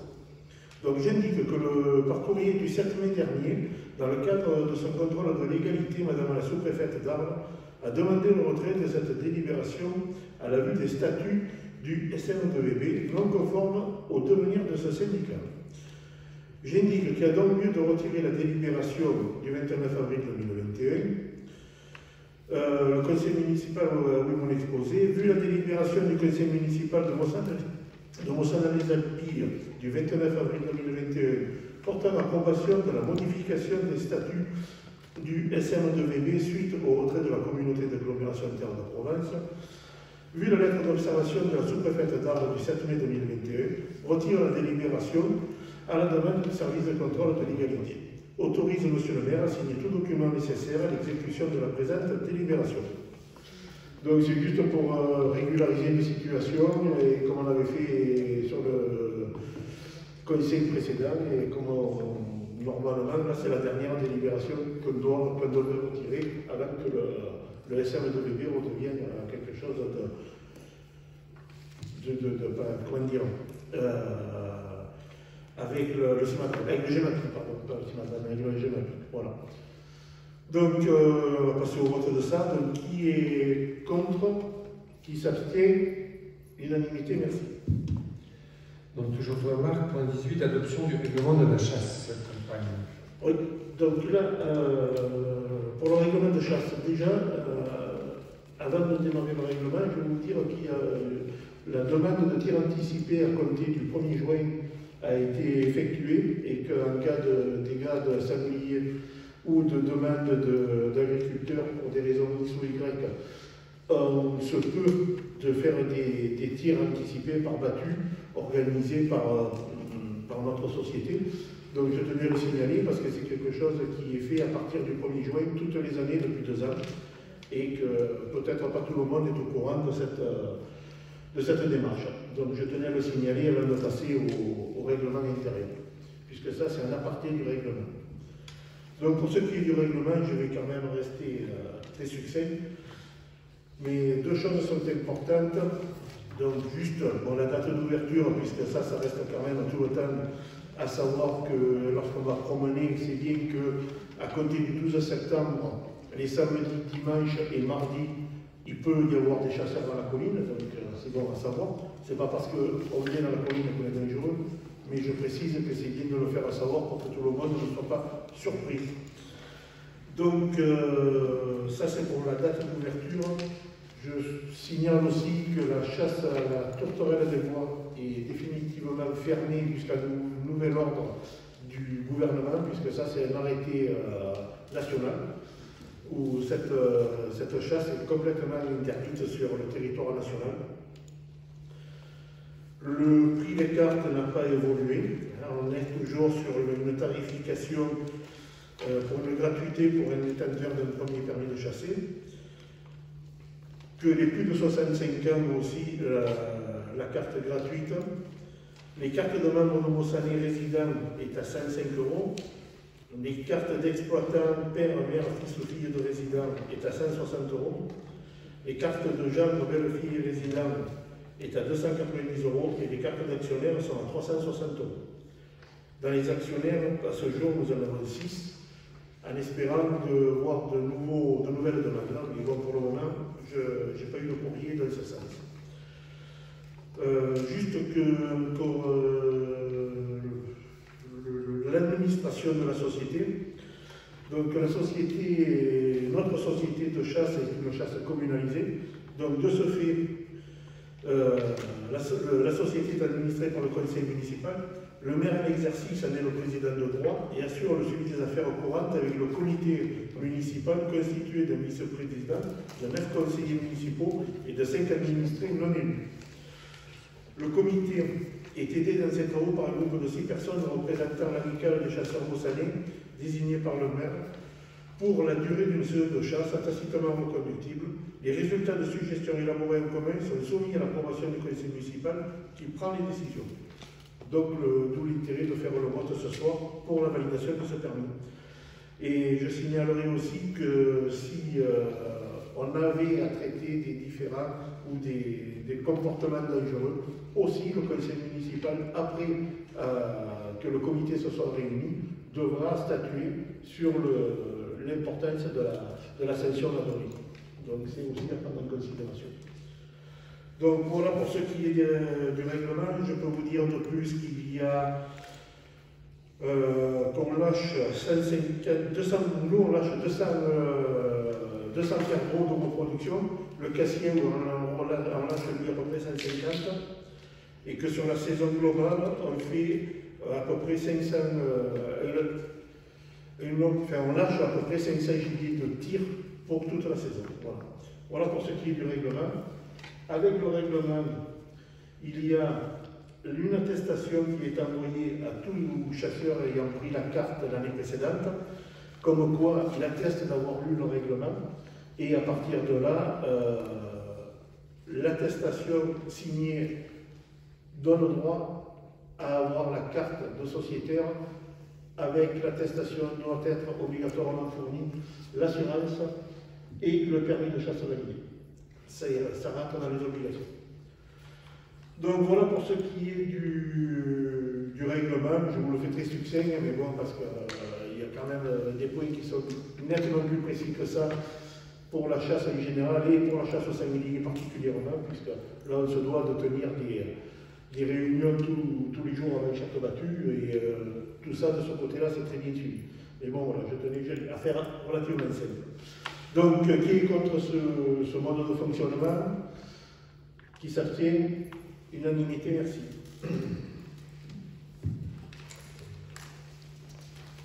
Contrat d'affiliation. Voilà, point 19, toujours Marc, approbation de contrat d'affiliation multiservice entre la commune et la Fédération départementale des chasseurs des Bouches-du-Rhône. Donc ça, comme toutes les années, puisque c'est une convention que l'on passe annuellement, bien entendu.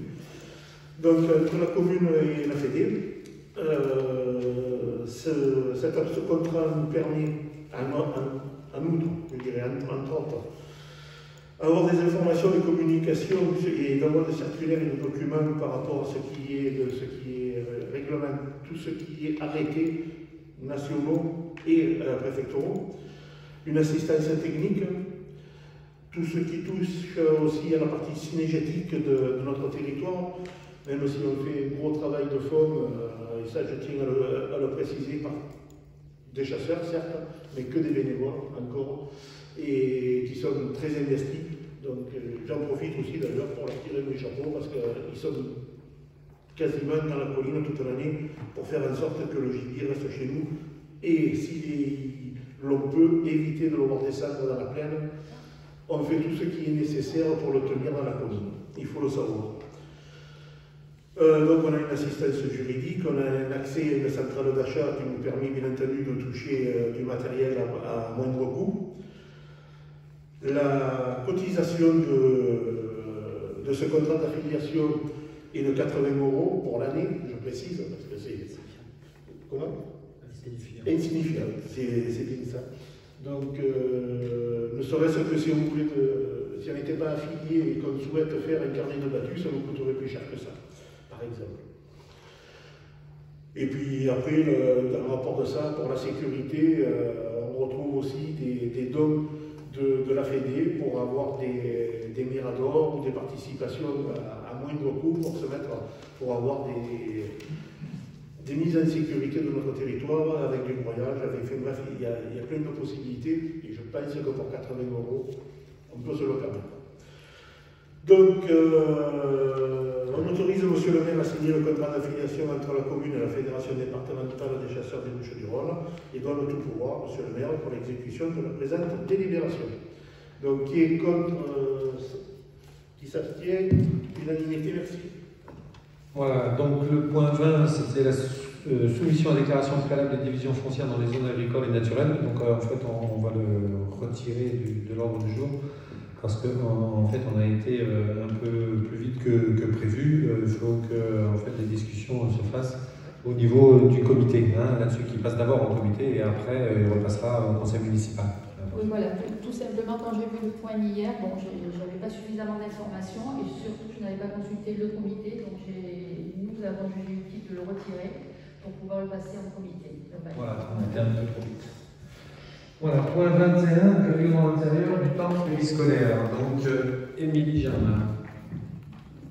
Alors, nous, pour le coup, on n'a pas été trop vite, puisqu'on travaille depuis janvier. Donc, règlement intérieur du temps périscolaire. Donc, je rappelle que le comité jeunesse, éducation, petite enfance a travaillé sur le règlement intérieur du temps périscolaire, restauration scolaire et garderie.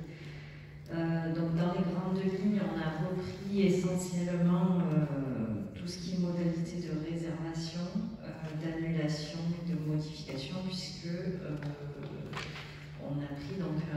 un logiciel de réservation en ligne et de paiement en ligne. Donc il a fallu en fait adapter le règlement à ce nouveau logiciel.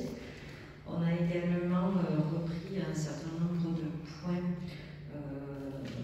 de garderie au niveau des services également, et au niveau également des règles de vie et des procédures en cas de non-respect du règlement, parce qu'il y avait eu quelques soucis sur le temps périscolaire, et en relisant le règlement, il était un peu daté, donc on s'y était penché donc lors de comité au mois de janvier, puis au mois d'avril, et enfin le tout a été validé au dernier comité du 1er juin.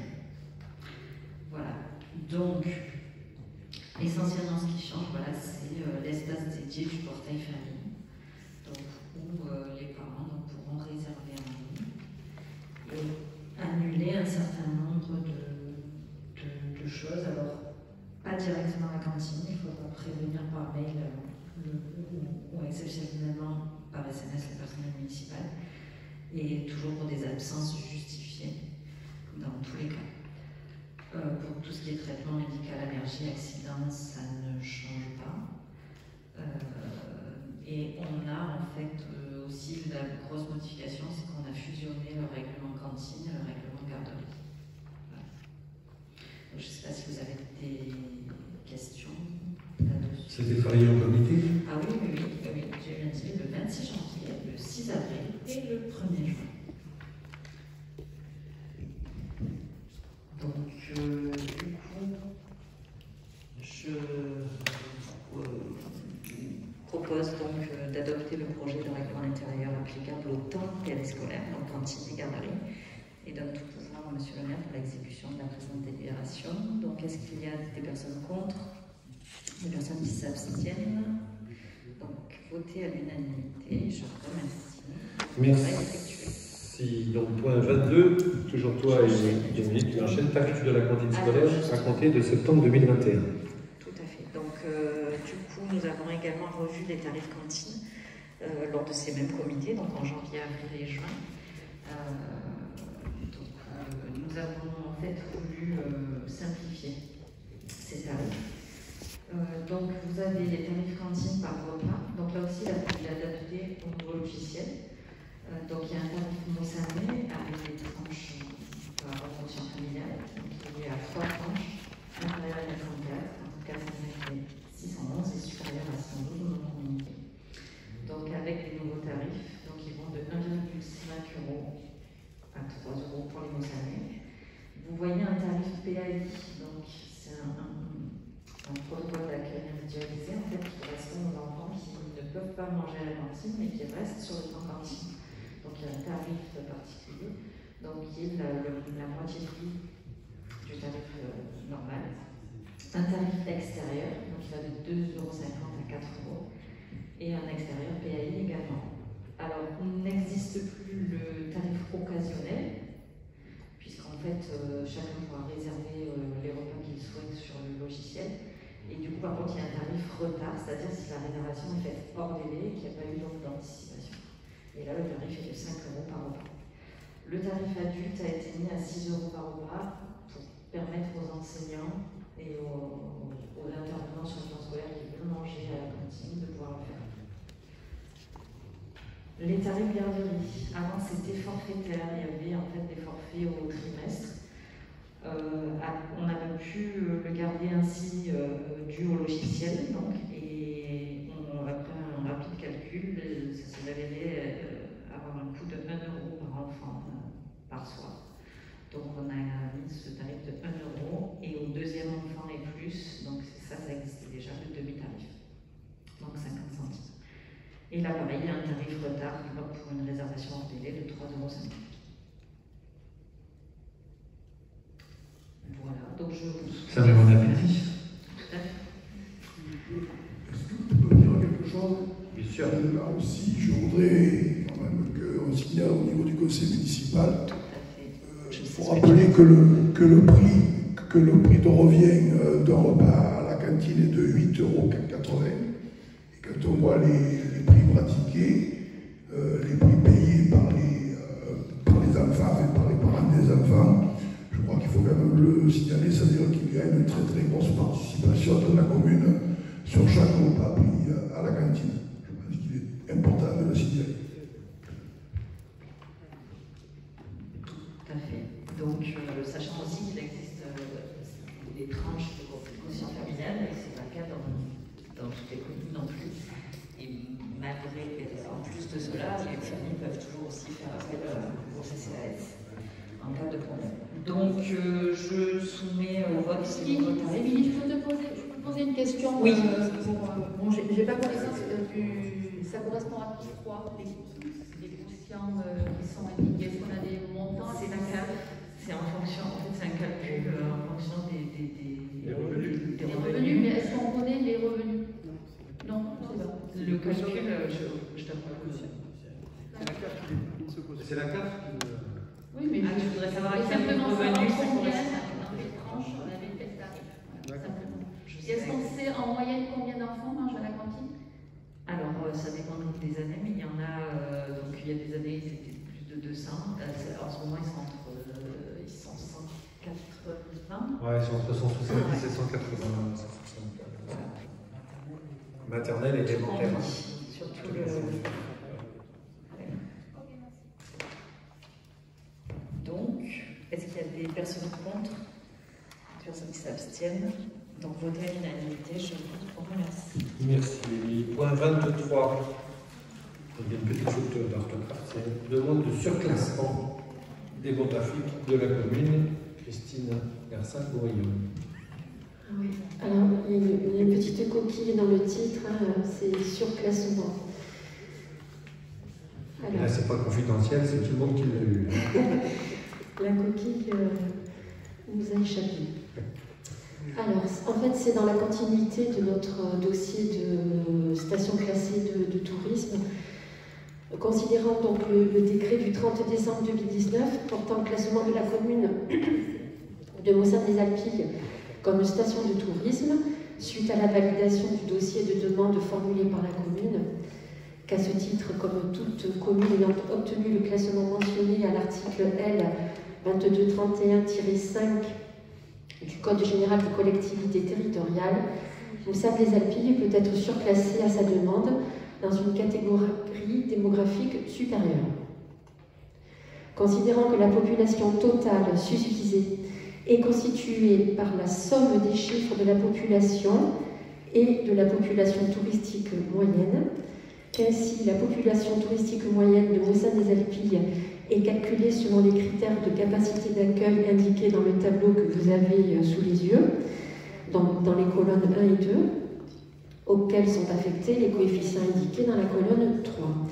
Donc vous avez un tableau avec les critères de capacité d'accueil qui concernent les différentes unités, donc hôtels, résidences secondaires. Donc vous pouvez le voir dans la catégorie résidence secondaire, c'est la population touristique la plus élevée que nous avons, 1776 habitants non permanents. Viennent ensuite les campeurs, 423 habitants non permanents, suivis de la population en hôtel, 218, et en dernier, les meublés, 113. Donc, nous n'avons pas de village de vacances ni de résidence de tourisme sur Mossade-les-Alpilles. Ni de port de plaisance. Tout à fait. Donc, cela donne un total de population touristique de 2530, dont plus de la moitié est représentée par les résidents secondaires, puisqu'on a 1776 habitants non permanents en résidence secondaire. La population municipale légale en vigueur au 1er janvier 2021 est de 2326 habitants. La population totale à prendre en compte dans la demande de surclassement, 4856.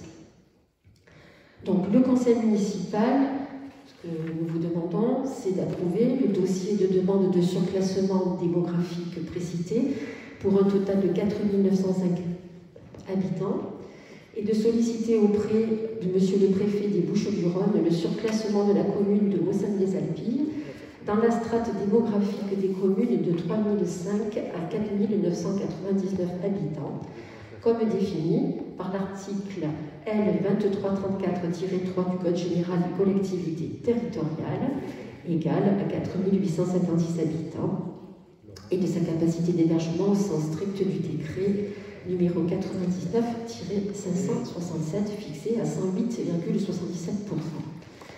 Voilà, donc en fait c'est vraiment dans la continuité de notre classement en station de tourisme qui, comme vous le savez, on l'a évoqué à plusieurs reprises, nous a permis dorénavant de percevoir directement les droits de mutation, parce qu'il nous a permis d'encaisser directement presque 500 000 euros au lieu des 50 000 qu'on percevait par le passé. Voilà, donc si vous le voulez, je vous demande par la présente de charger M. le maire et ses services d'adresser à M. le préfet la présente délibération accompagnée du dossier comportant les éléments de calcul de la population touristique moyenne et de l'autoriser à signer tout document se rattachant à ce dossier. Voilà. Est-ce qu'il y a des commentaires, des questions? Est-ce qu'on peut passer au vote? Si je me permets, Hervé, je t'en prie. Alors, comme je l'ai noté dans le considérant, excusez-moi, comme je l'ai noté dans l'amendement considérant, la pondération retenue par le Code général, par le décret 99-567, est différente rapproche ton micro, de la pondération qui est retenue pour le classement en station de tourisme.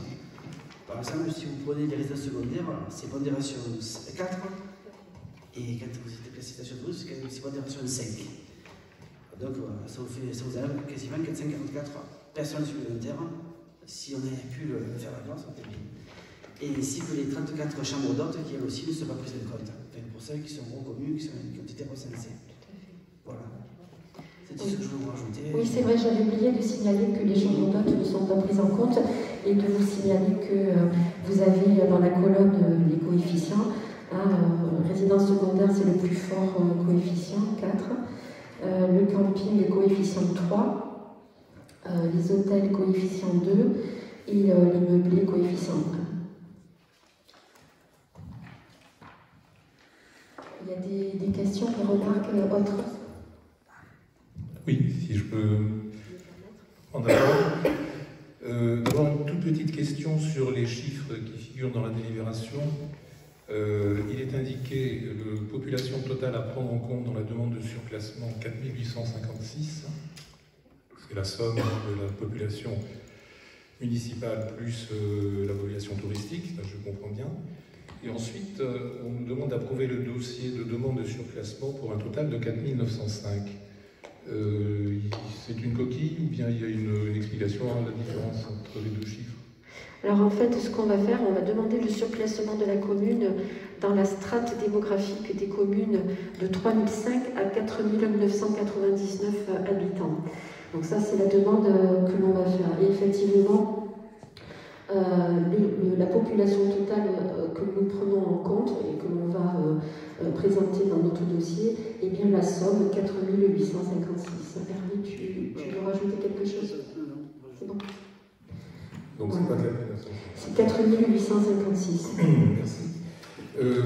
Alors, au-delà de cette question de chiffres qui est clarifiée, moi je me pose une question sur l'impact que peut avoir ce surclassement qui va être demandé au préfet sur les finances communales, sur la gestion communale, car en fait ça revient à doubler quasiment la population légale, la population permanente. Et je voudrais donc savoir si vous êtes en mesure de nous indiquer quels sont les avantages et les inconvénients d'un tel surclassement sur les différents plans que vous avez pu identifier. Alors, il n'y a pas d'inconvénient, parce qu'effectivement, ce qui est important, c'est par rapport à la strate, hein, si on ne change pas et si on paye plus ou si on doit plus, non. C'est pas, en fait, la population du village reste 2300. Mais effectivement, comme on est une station classée tourisme, il est intéressant en fait pour terminer le dossier, en fait la fin du fin, donc ça ne coûte pas grand-chose de faire. Donc effectivement, en tant que station de tourisme classée, de savoir en fait une population, j'allais dire presque virtuelle, parce que même les coefficients par 4, par 5, ça ne veut pas dire qu'on va être 4009 ou quoi que ce soit. Le petit avantage, parce que malheureusement, si ça avait été en 2015, ça aurait été très bien, parce que pour notre DGF, elle va légèrement monter. Donc quand on avait 230 000 €, ça aurait été beaucoup plus agréable. Le pourcentage, là maintenant, on touche même pas 7 000 €, donc je pense que le petit plus que l'État va nous verser pour la DGF, voilà, c'est pas pour ça qu'on l'a fait, hein, c'est pour finir le dossier et voilà, qu'on soit reconnu vraiment station de tourisme, voilà, pas plus, pas moins. Moi j'ai une question par contre, parce que dans le dossier qui avait été fait pour être station de tourisme, si je m'en souviens bien, il fallait répondre à des questions du style est-ce que la station d'épuration est aux normes, etc. Du fait que notre station d'épuration ne soit pas aux normes et qu'en plus elle soit sous-classée, est-ce que vous ne pensez pas que ça puisse nuire si vous avez un contrôle? Oui, alors les contrôles ne portent pas réellement sur ce genre d'équipement. En ce qui concerne la station d'épuration au sein de Pardoux, oui, c'est ça. Voilà. Donc, il y a un projet d'agrandissement. Un projet CCBBA d'agrandissement. Donc ce qui compte aussi dans les dossiers, c'est d'apporter les études et les projets qui sont mis en place. Donc si contrôle il y avait, comme le projet est en cours, ça serait automatiquement pris en compte et ça n'objecterait rien au classement. Disons qu'à l'heure actuelle, de toute façon, ils nous ont donné la station classée le 30 décembre 2019, connaissance de cause. Tu veux dire quelque chose?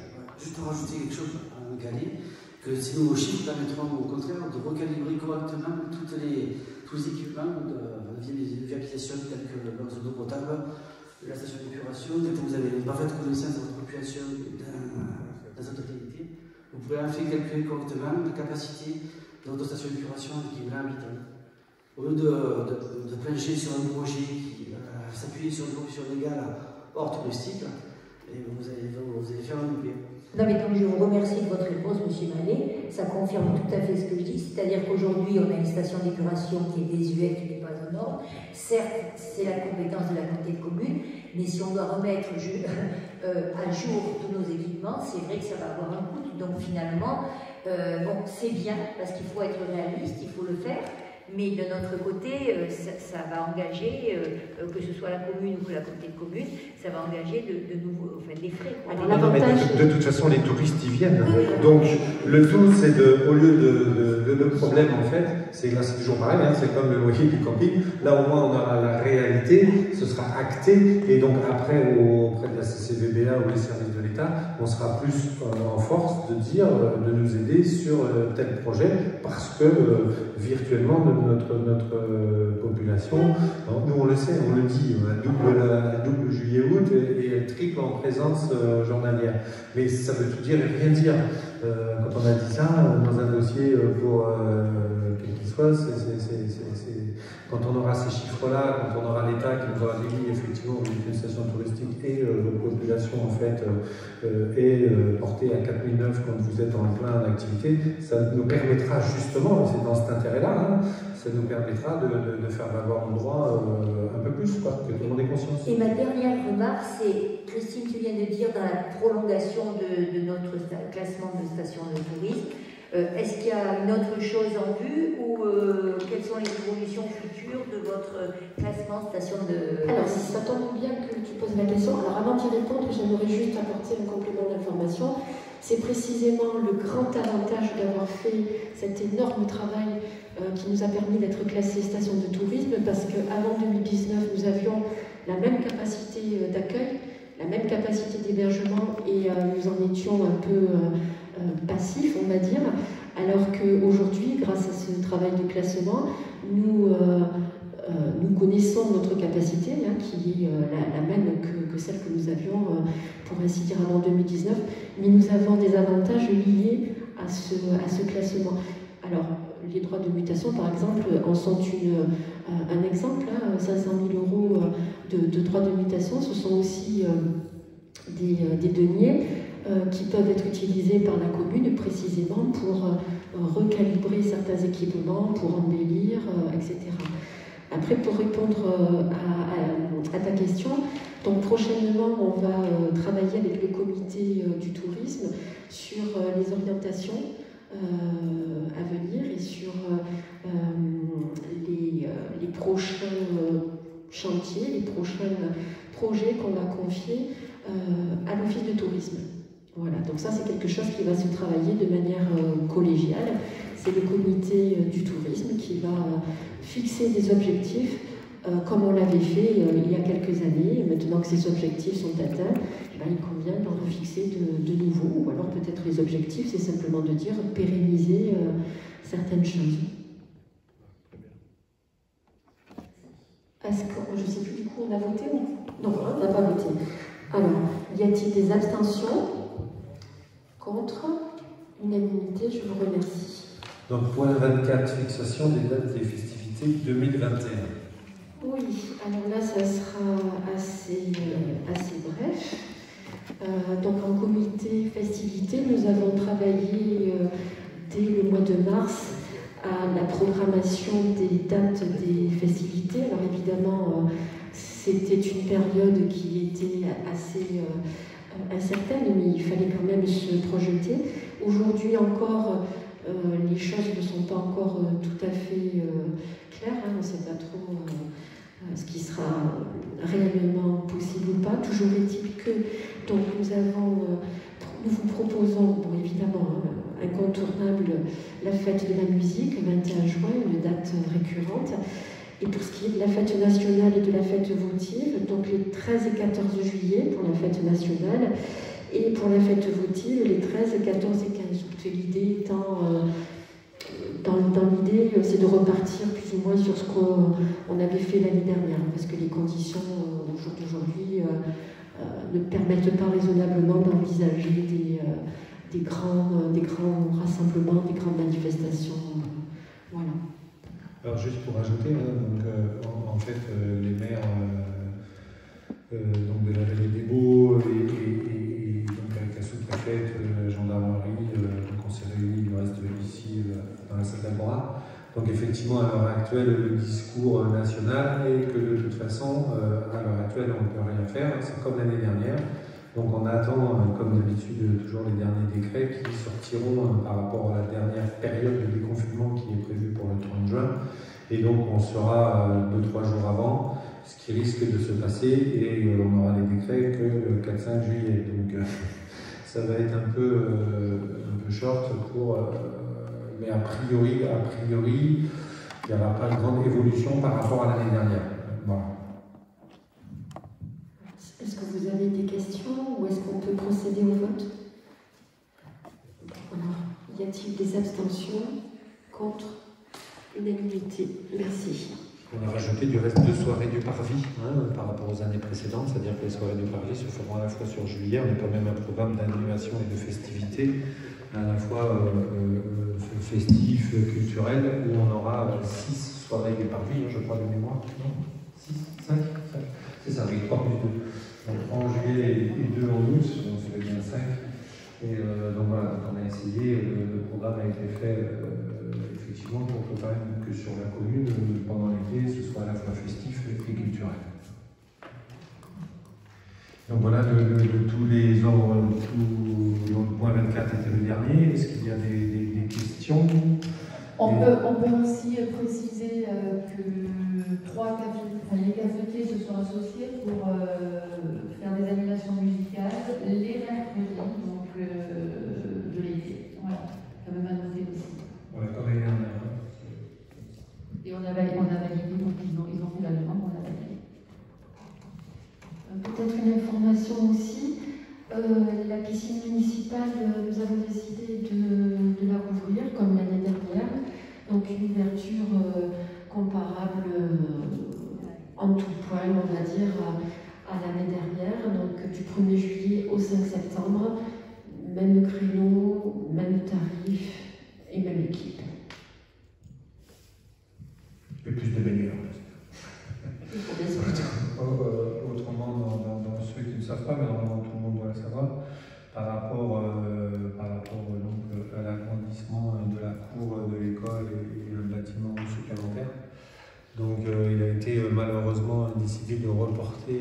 ces travaux à l'année prochaine. Certains, entre autres sur les lots demandés, il y avait un lot qui a été infructueux. Et malgré qu'on ait redemandé après à rechercher 3 semaines, toujours infructueux, c'est le lot charpente, entre autres. Comme vous pouvez le savoir à l'heure actuelle, au niveau du bois, au niveau de certains matériaux, il y a des difficultés au niveau national, au niveau de l'approvisionnement. Et donc on a des entreprises qui ne peuvent pas nous promettre, à partir du moment où ils ont le marché, d'avoir le bois en temps et en heure et finir fin août. En fait, hein, c'est le gros souci. Donc on a préféré, le comité a préféré reporter donc les travaux à l'année prochaine pour être plus serein. Voilà. J'ai oublié de préciser quelque chose dans le point 24 concernant le temps retrouvé, oui, qui sera malheureusement pas possible d'organiser cette année parce que les conditions ne le permettent pas. On a, même si les spectacles debout sont possibles, il y a quand même des protocoles très lourds avec une notion de distanciation de 4 mètres carrés par spectateur, un plafond de jauge. Et vu la configuration de la manifestation, c'est absolument impossible à gérer. Voilà, s'il n'y a pas de commentaires, voilà. Donc là, pour la première fois, nous rentrons sans couvre-feu. Ah pardon, un micro. Attends, il faut l'allumer. Une demande. On a parlé beaucoup de tourisme, de notre commune classée station de tourisme. Est-ce que vous avez une date, parce que malgré tout, notre village est beau, est-ce que vous avez une date concernant la démolition du commencement de construction de Mont-Blanc? Pas du tout, parce que d'abord c'est privé d'abord. Ils n'ont pas fait appel. Je ne sais pas si les délais ont dû être dépassés. Donc, non, mais vous êtes, la mairie doit être quand même un peu. C'est vrai que c'est privé, mais vous pouvez vous renseigner dans la mesure où quand même c'est pas joli. Donc est-ce que vous avez un renseignement? Est-ce que vous avez demandé? Est-ce que vous vous en occupez?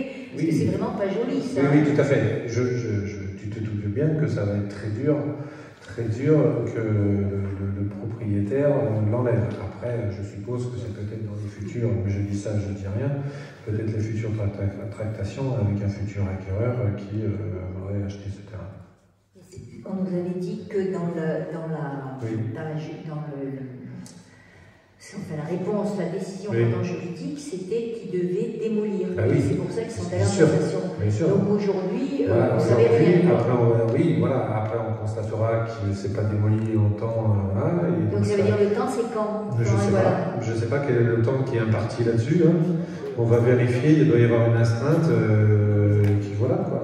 Et puis après, on fera la procédure et comme beaucoup de dossiers, ils finissent donc chez le procureur et puis voilà quoi. C'est logique. Mais déjà, j'allais dire, dans le sens où tu le dis, c'est qu'il n'y aura pas d'autres constructions à l'heure actuelle que celles qu'il y a, et normalement, pas normalement, elles disparaîtront un jour, ça c'est sûr. Et le plus vite possible, c'est ce que je pense que nous souhaitons tous autour de cette table. Voilà.